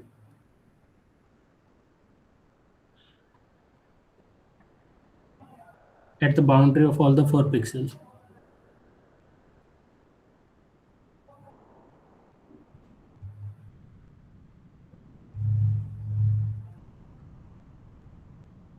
No, you are not selecting at the boundary of all the 4 pixels. Select the point at all the 4 pixels are mixed. Sir, so here is my confusion actually, sir. I have to do first source display and then the target display. All are same thing, but first click, after first click, there is this dialog box will come. Okay, click on no. Okay, move your cursor to the pixels where all the 4 pixels are mixing. You can see the difference between color of all the 4 pixels in both the images. Zoom out the source image bit. Yeah. Okay. Now if you see, there is the darker one pixel at the bottom Yes, and sir. two relatively lighter pixel at diagonal and the lighter one at the top right corner.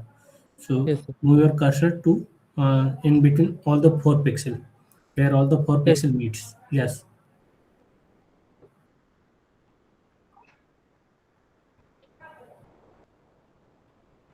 Don't zoom out. Just select the value or select that pixel. Yes, sir. No. Now, first select the source display. No. Yes. Click yes. Now go to the target display and select the point. Click yes. Okay, yes. So your first point is selected. Now click on the second point in the GCP list.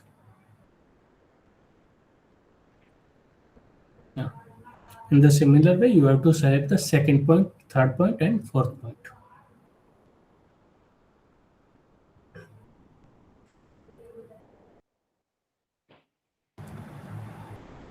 Zoom to the lower right corner. So you have Lower to right. select all the 4 pixels from all the 4 corners. We are selecting pixels from the corner because if we select from the in between the images, then the outer pixel will have the error. So only the area which is in between those pixels will be uh, assigned the correct value, while there might be error on the outer side. So then that's why it's better to select the pixel from the all the 4 corners.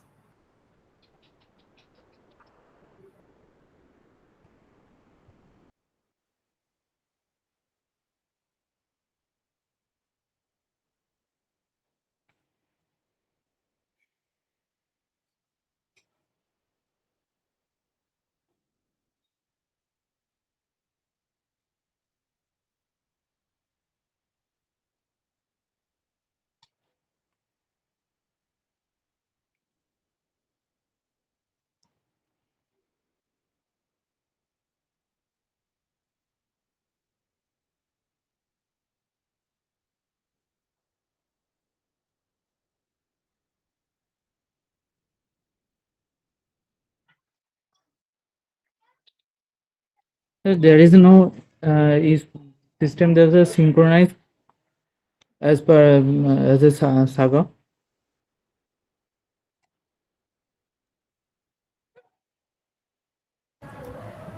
No, there is no option for synchronized. So you have to zoom in and zoom out both the images separately.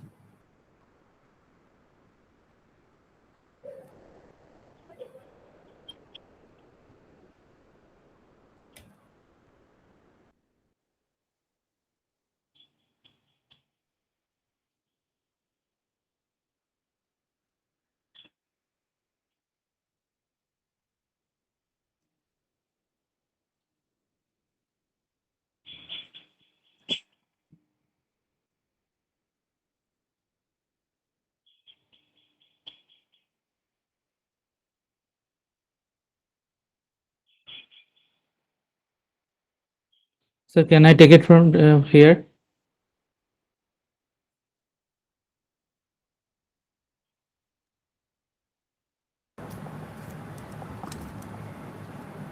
You are selecting which pixel?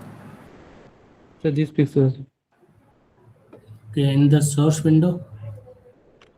There is a source window. Okay. Yeah, both the pixel are same. You can select.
Those who have not write their attendance in the chat box, you are requested to write your attendance in the chat box. Write your name, enrollment number, program, admission cycle or the RC and the study center.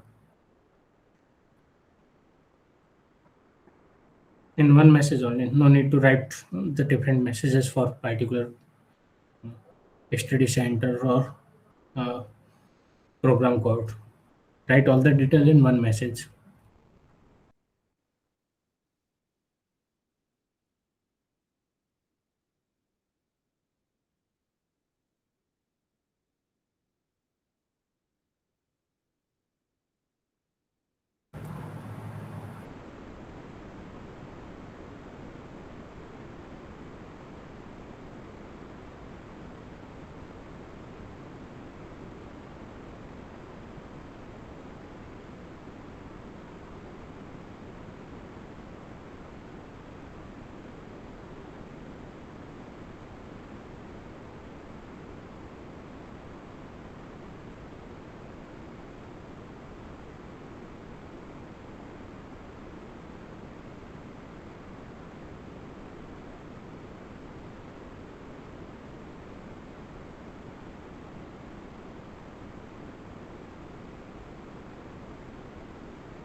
Hello. Yes, please. Sir, may I take it from here? These pixels are cursor. Yes. Both the pixel are shown.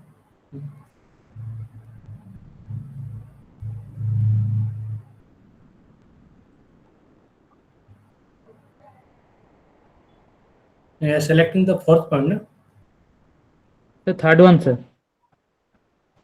Okay.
Sir, I think both the pixels are same, sir. Sir, here. Okay, in the target source display. Yes, sir.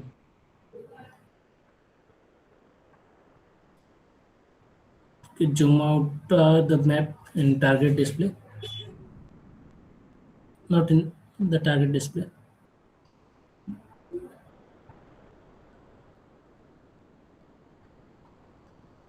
Zoom in. Okay. Okay, which pixel you are selecting? The middle one. Okay, in the source display.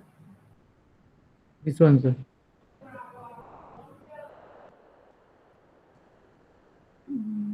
don't think these. So I think this one also, this one can have select. So there is a darker pixel, there is a darker pixel, and one is lighter and one is darker. Zoom out a bit. Let me see the nearest features. What is?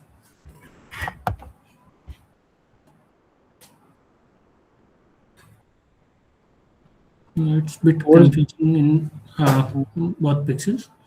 Try identify any other feature such as water body or road or something else.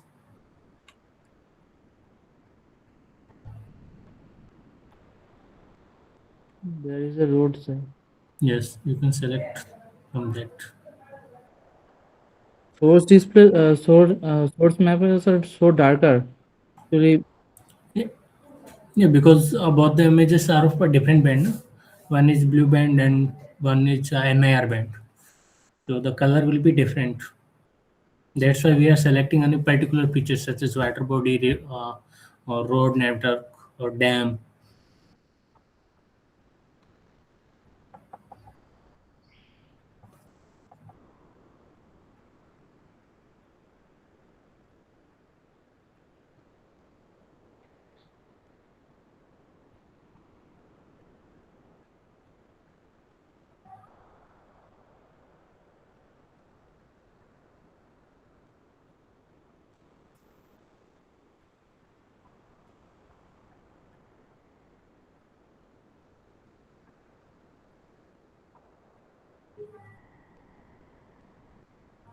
so I think you can. So this will be same side. This will be same side. Go to the boundary of water and the land part in both the images.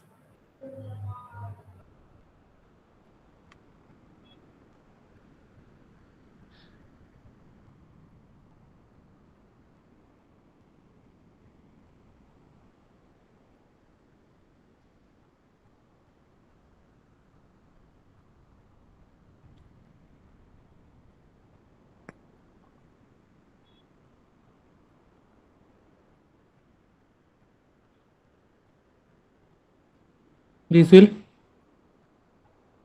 Okay, in the source display.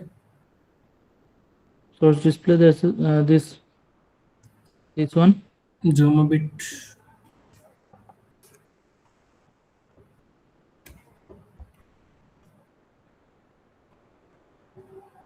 So dark pixel, dark, and this light. This is the water body. I can take it from here.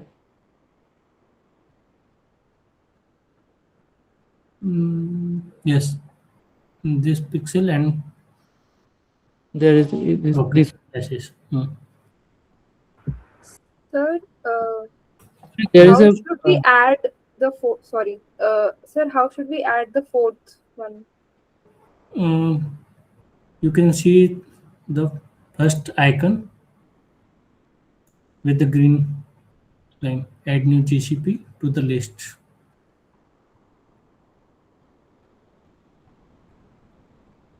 So then it will be the error cell. I have last click the 3. Okay, select the third point in GCP list. Click on third point. Yes. Now select the point on target display. The same pixel.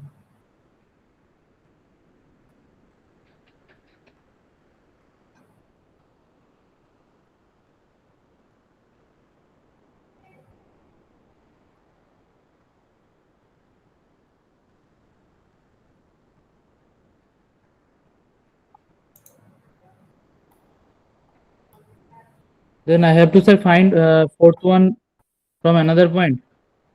Yes, from the last corner. You have selected 3 points from 3 different corners. Now you have to go to the fourth corner to select the fourth point.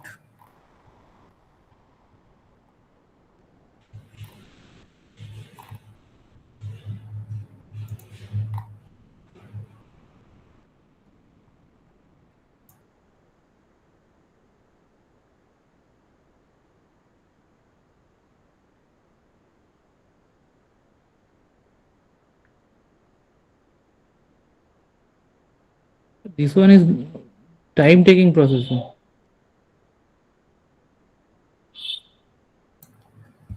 Yes, it's a time taking.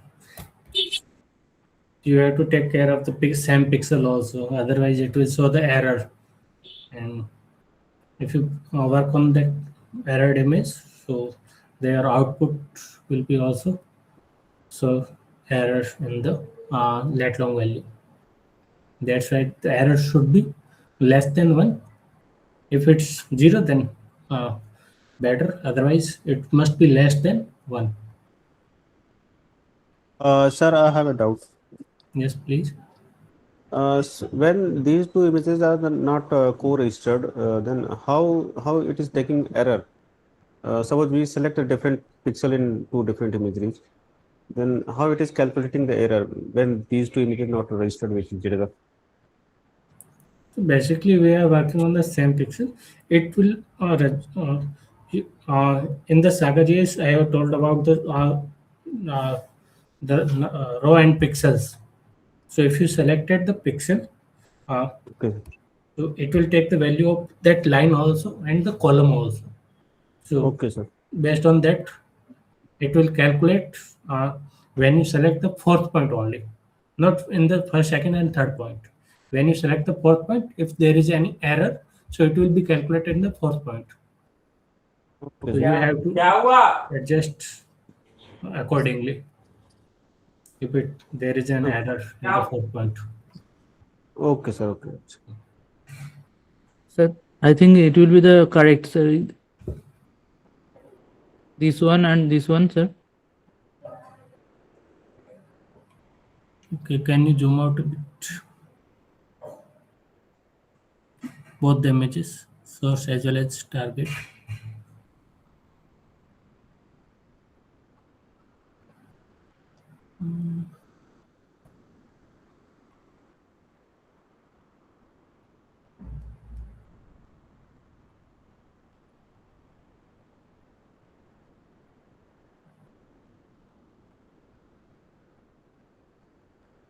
It's confusing. Can you select any other pixel? Because all the pixels at the boundary of outer body and land have some the same color, black and white. Okay.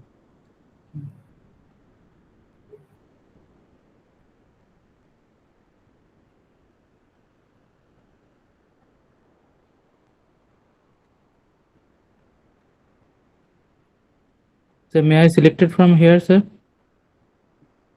There is a bare land or open It land. will be difficult to identify the same pixel. So try to select the pixel from either the dam, river. I think there is a river on this corner, so you can select the point from the river.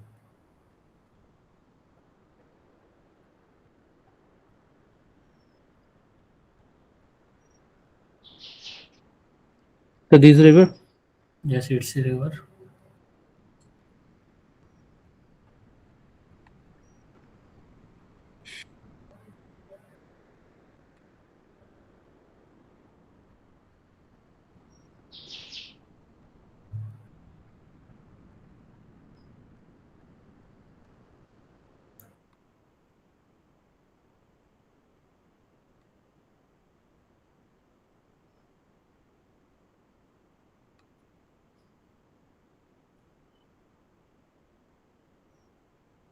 The dam.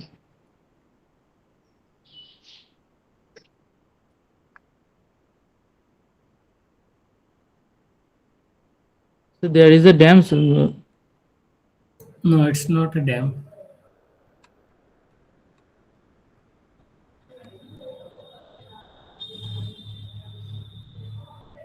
There is a road also. You can select the pixel from road if you can identify in both images.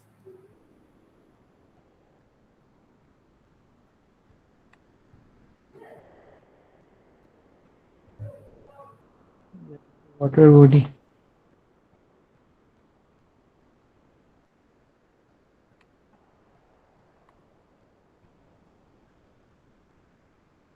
There is a road. Road.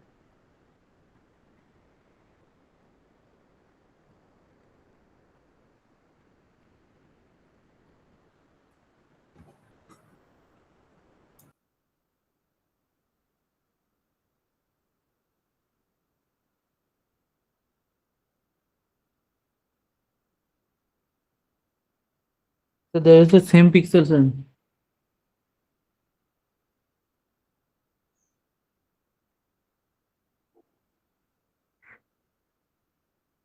Sir?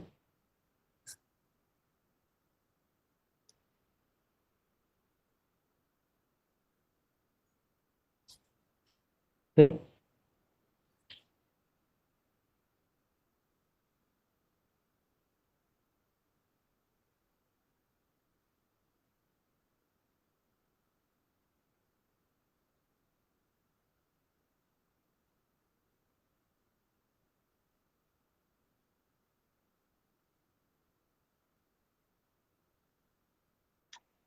Sir?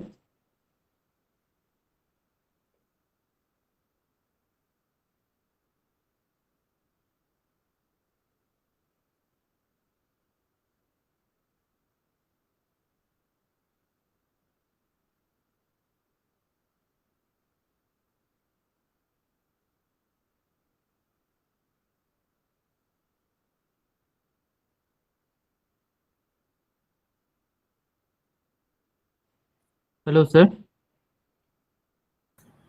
Hello. Sir. There is a this point will be same, sir. Sir. Which point in the source display? This point. And in target? This one.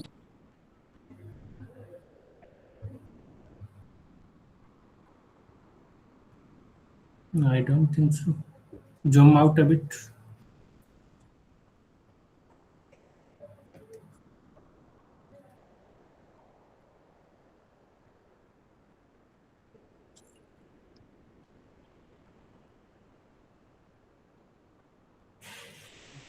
Can you identify the, you can see in the source display at the corner, there is a white linear feature as well, and one another linear feature which is crossing it in a perpendicular direction. Can you identify this feature in both the There is images? a linear feature, sir, and there is some water body or canal are there. This one.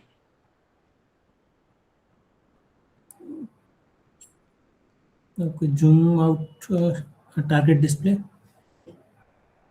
Target.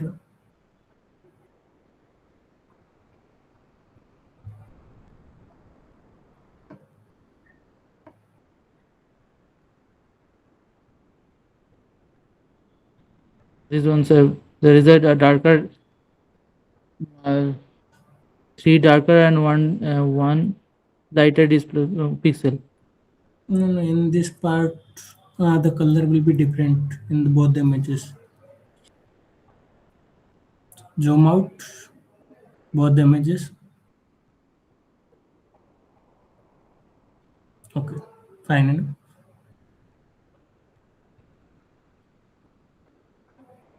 Okay.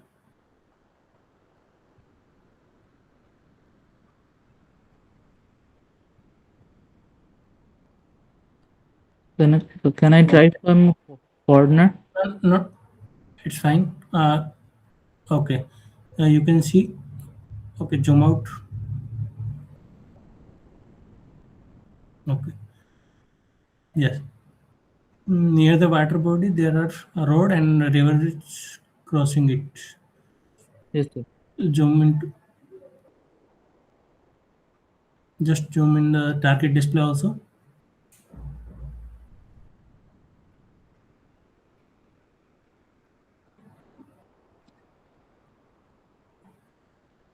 Or can you identify these both road are connecting at one point in the lower corner? Very difficult to find out, sir. In both the images. Check in that target display if it's visible or not. In the target display. Target No, display. no, it's visible in the source display, not in the when both the roads are. Sir, from here I can find out.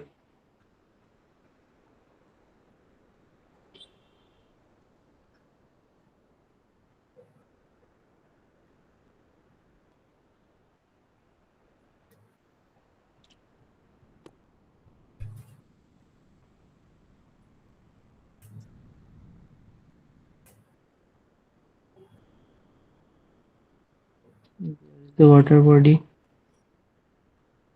Road is here.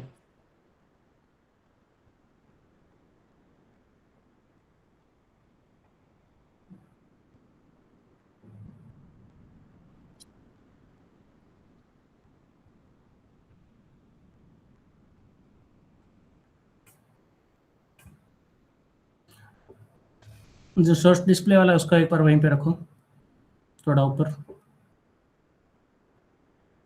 ऊपर जहाँ पे सारी road मिल रही है। तो ये junction point है sir. नहीं, जहाँ ये पे वाला सारी रोड मिल रही है, आगे आगे सिटी वाला ये वाला पार्ट है, थोड़ा नीचे की तरफ।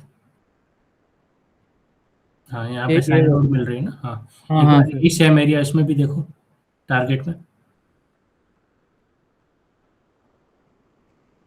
शायद वहाँ नहीं, नीचे होगा, जूम आउट।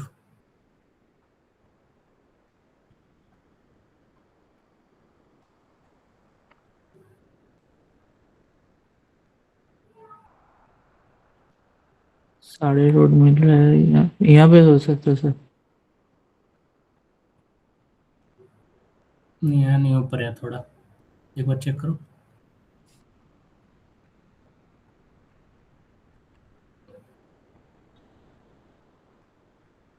जिस रोड को आइडेंटिफाई किया उसी को फॉलो करते रहो। तो ये वाला जूम रोड इन है। किए जूम इन किए हुए फॉलो करते रहो, टारगेट में, टारगेट ये में, वाला टारगेट में। सर, ये वाला रोड यहाँ से टर्न लेके इधर जा रहा है। तो सर नीचे की इसका तरफ। टर्न, सर ये वाला टर्न हो सकता है सर। नहीं, वो नहीं, नीचे की तरफ है वो।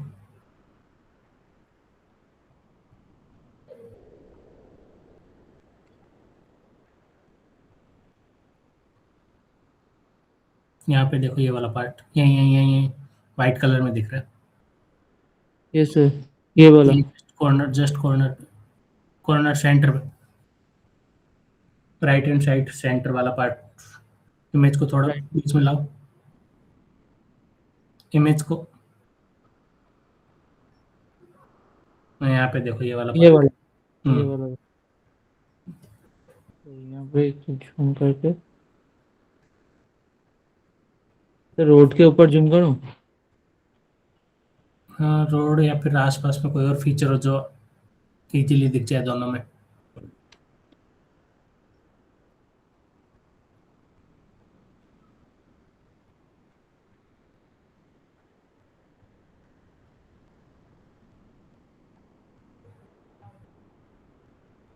दोनों का पिक्सल कलर अलग होगा दोनों इमेजेस में, एक में लाइट दिखेगा, दूसरे में डार्क होगा।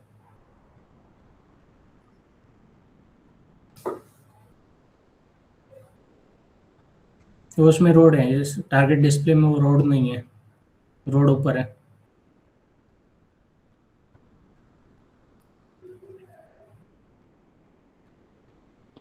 तो ये वाला रोड नहीं, ऊपर वाली रोड होगी। ऊपर वाला दोनों ना। इमेजेस में देखो, ऊपर वाली रोड है या कौन सी है।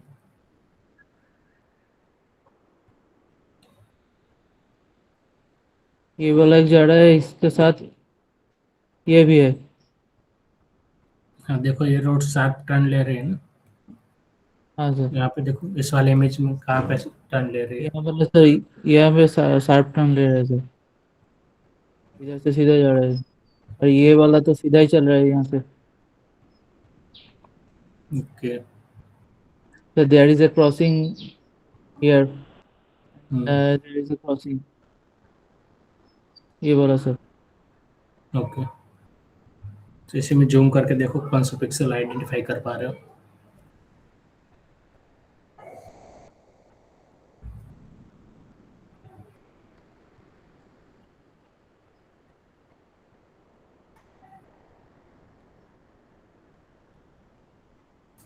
ये वाला डीप आइडेंटिफाई किया सर, ये वाला हो सकता होगा। हाँ,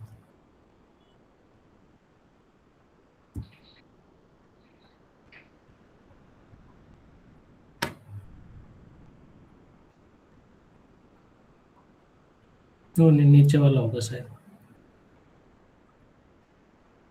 ये वाला हाँ चेक करो। नहीं सर, मिडिल वाला हो सकता होगा, जैसे कि यहाँ पे तो ये वाटर बॉडी से ये डार्क पिक्सल है या भी यहाँ पे?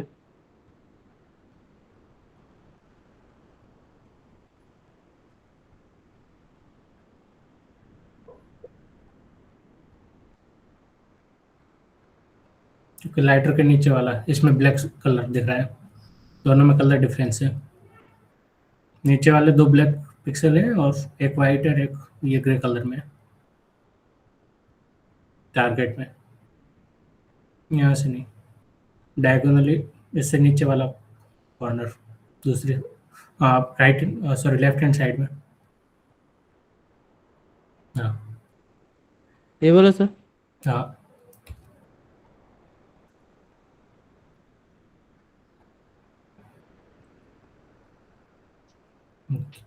वही पिक्सल था।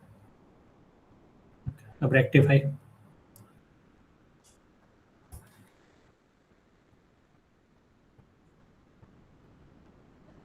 Third one.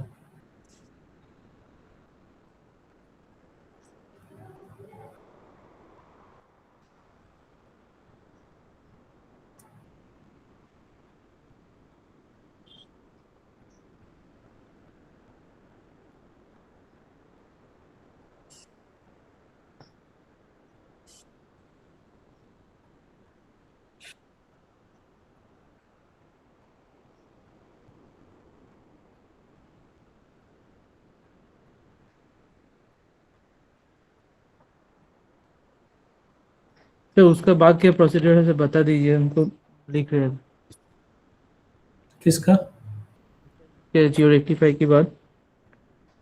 जियो रेक्टिफाई के बाद क्लोज कर देना इस विंडो को, अपने आप वो सेव हो जाएगा।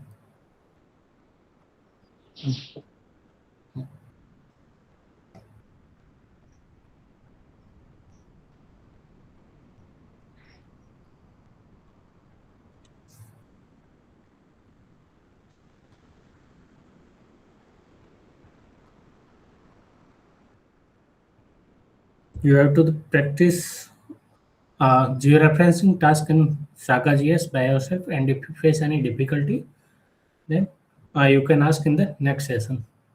Okay. So if there is any query related to today's task or the exercises, then you can ask. Otherwise, we can wind up the session. Yes, please.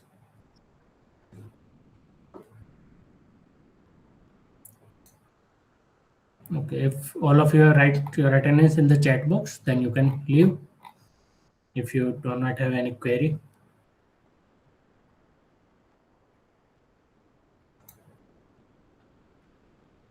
Okay, thank you everyone.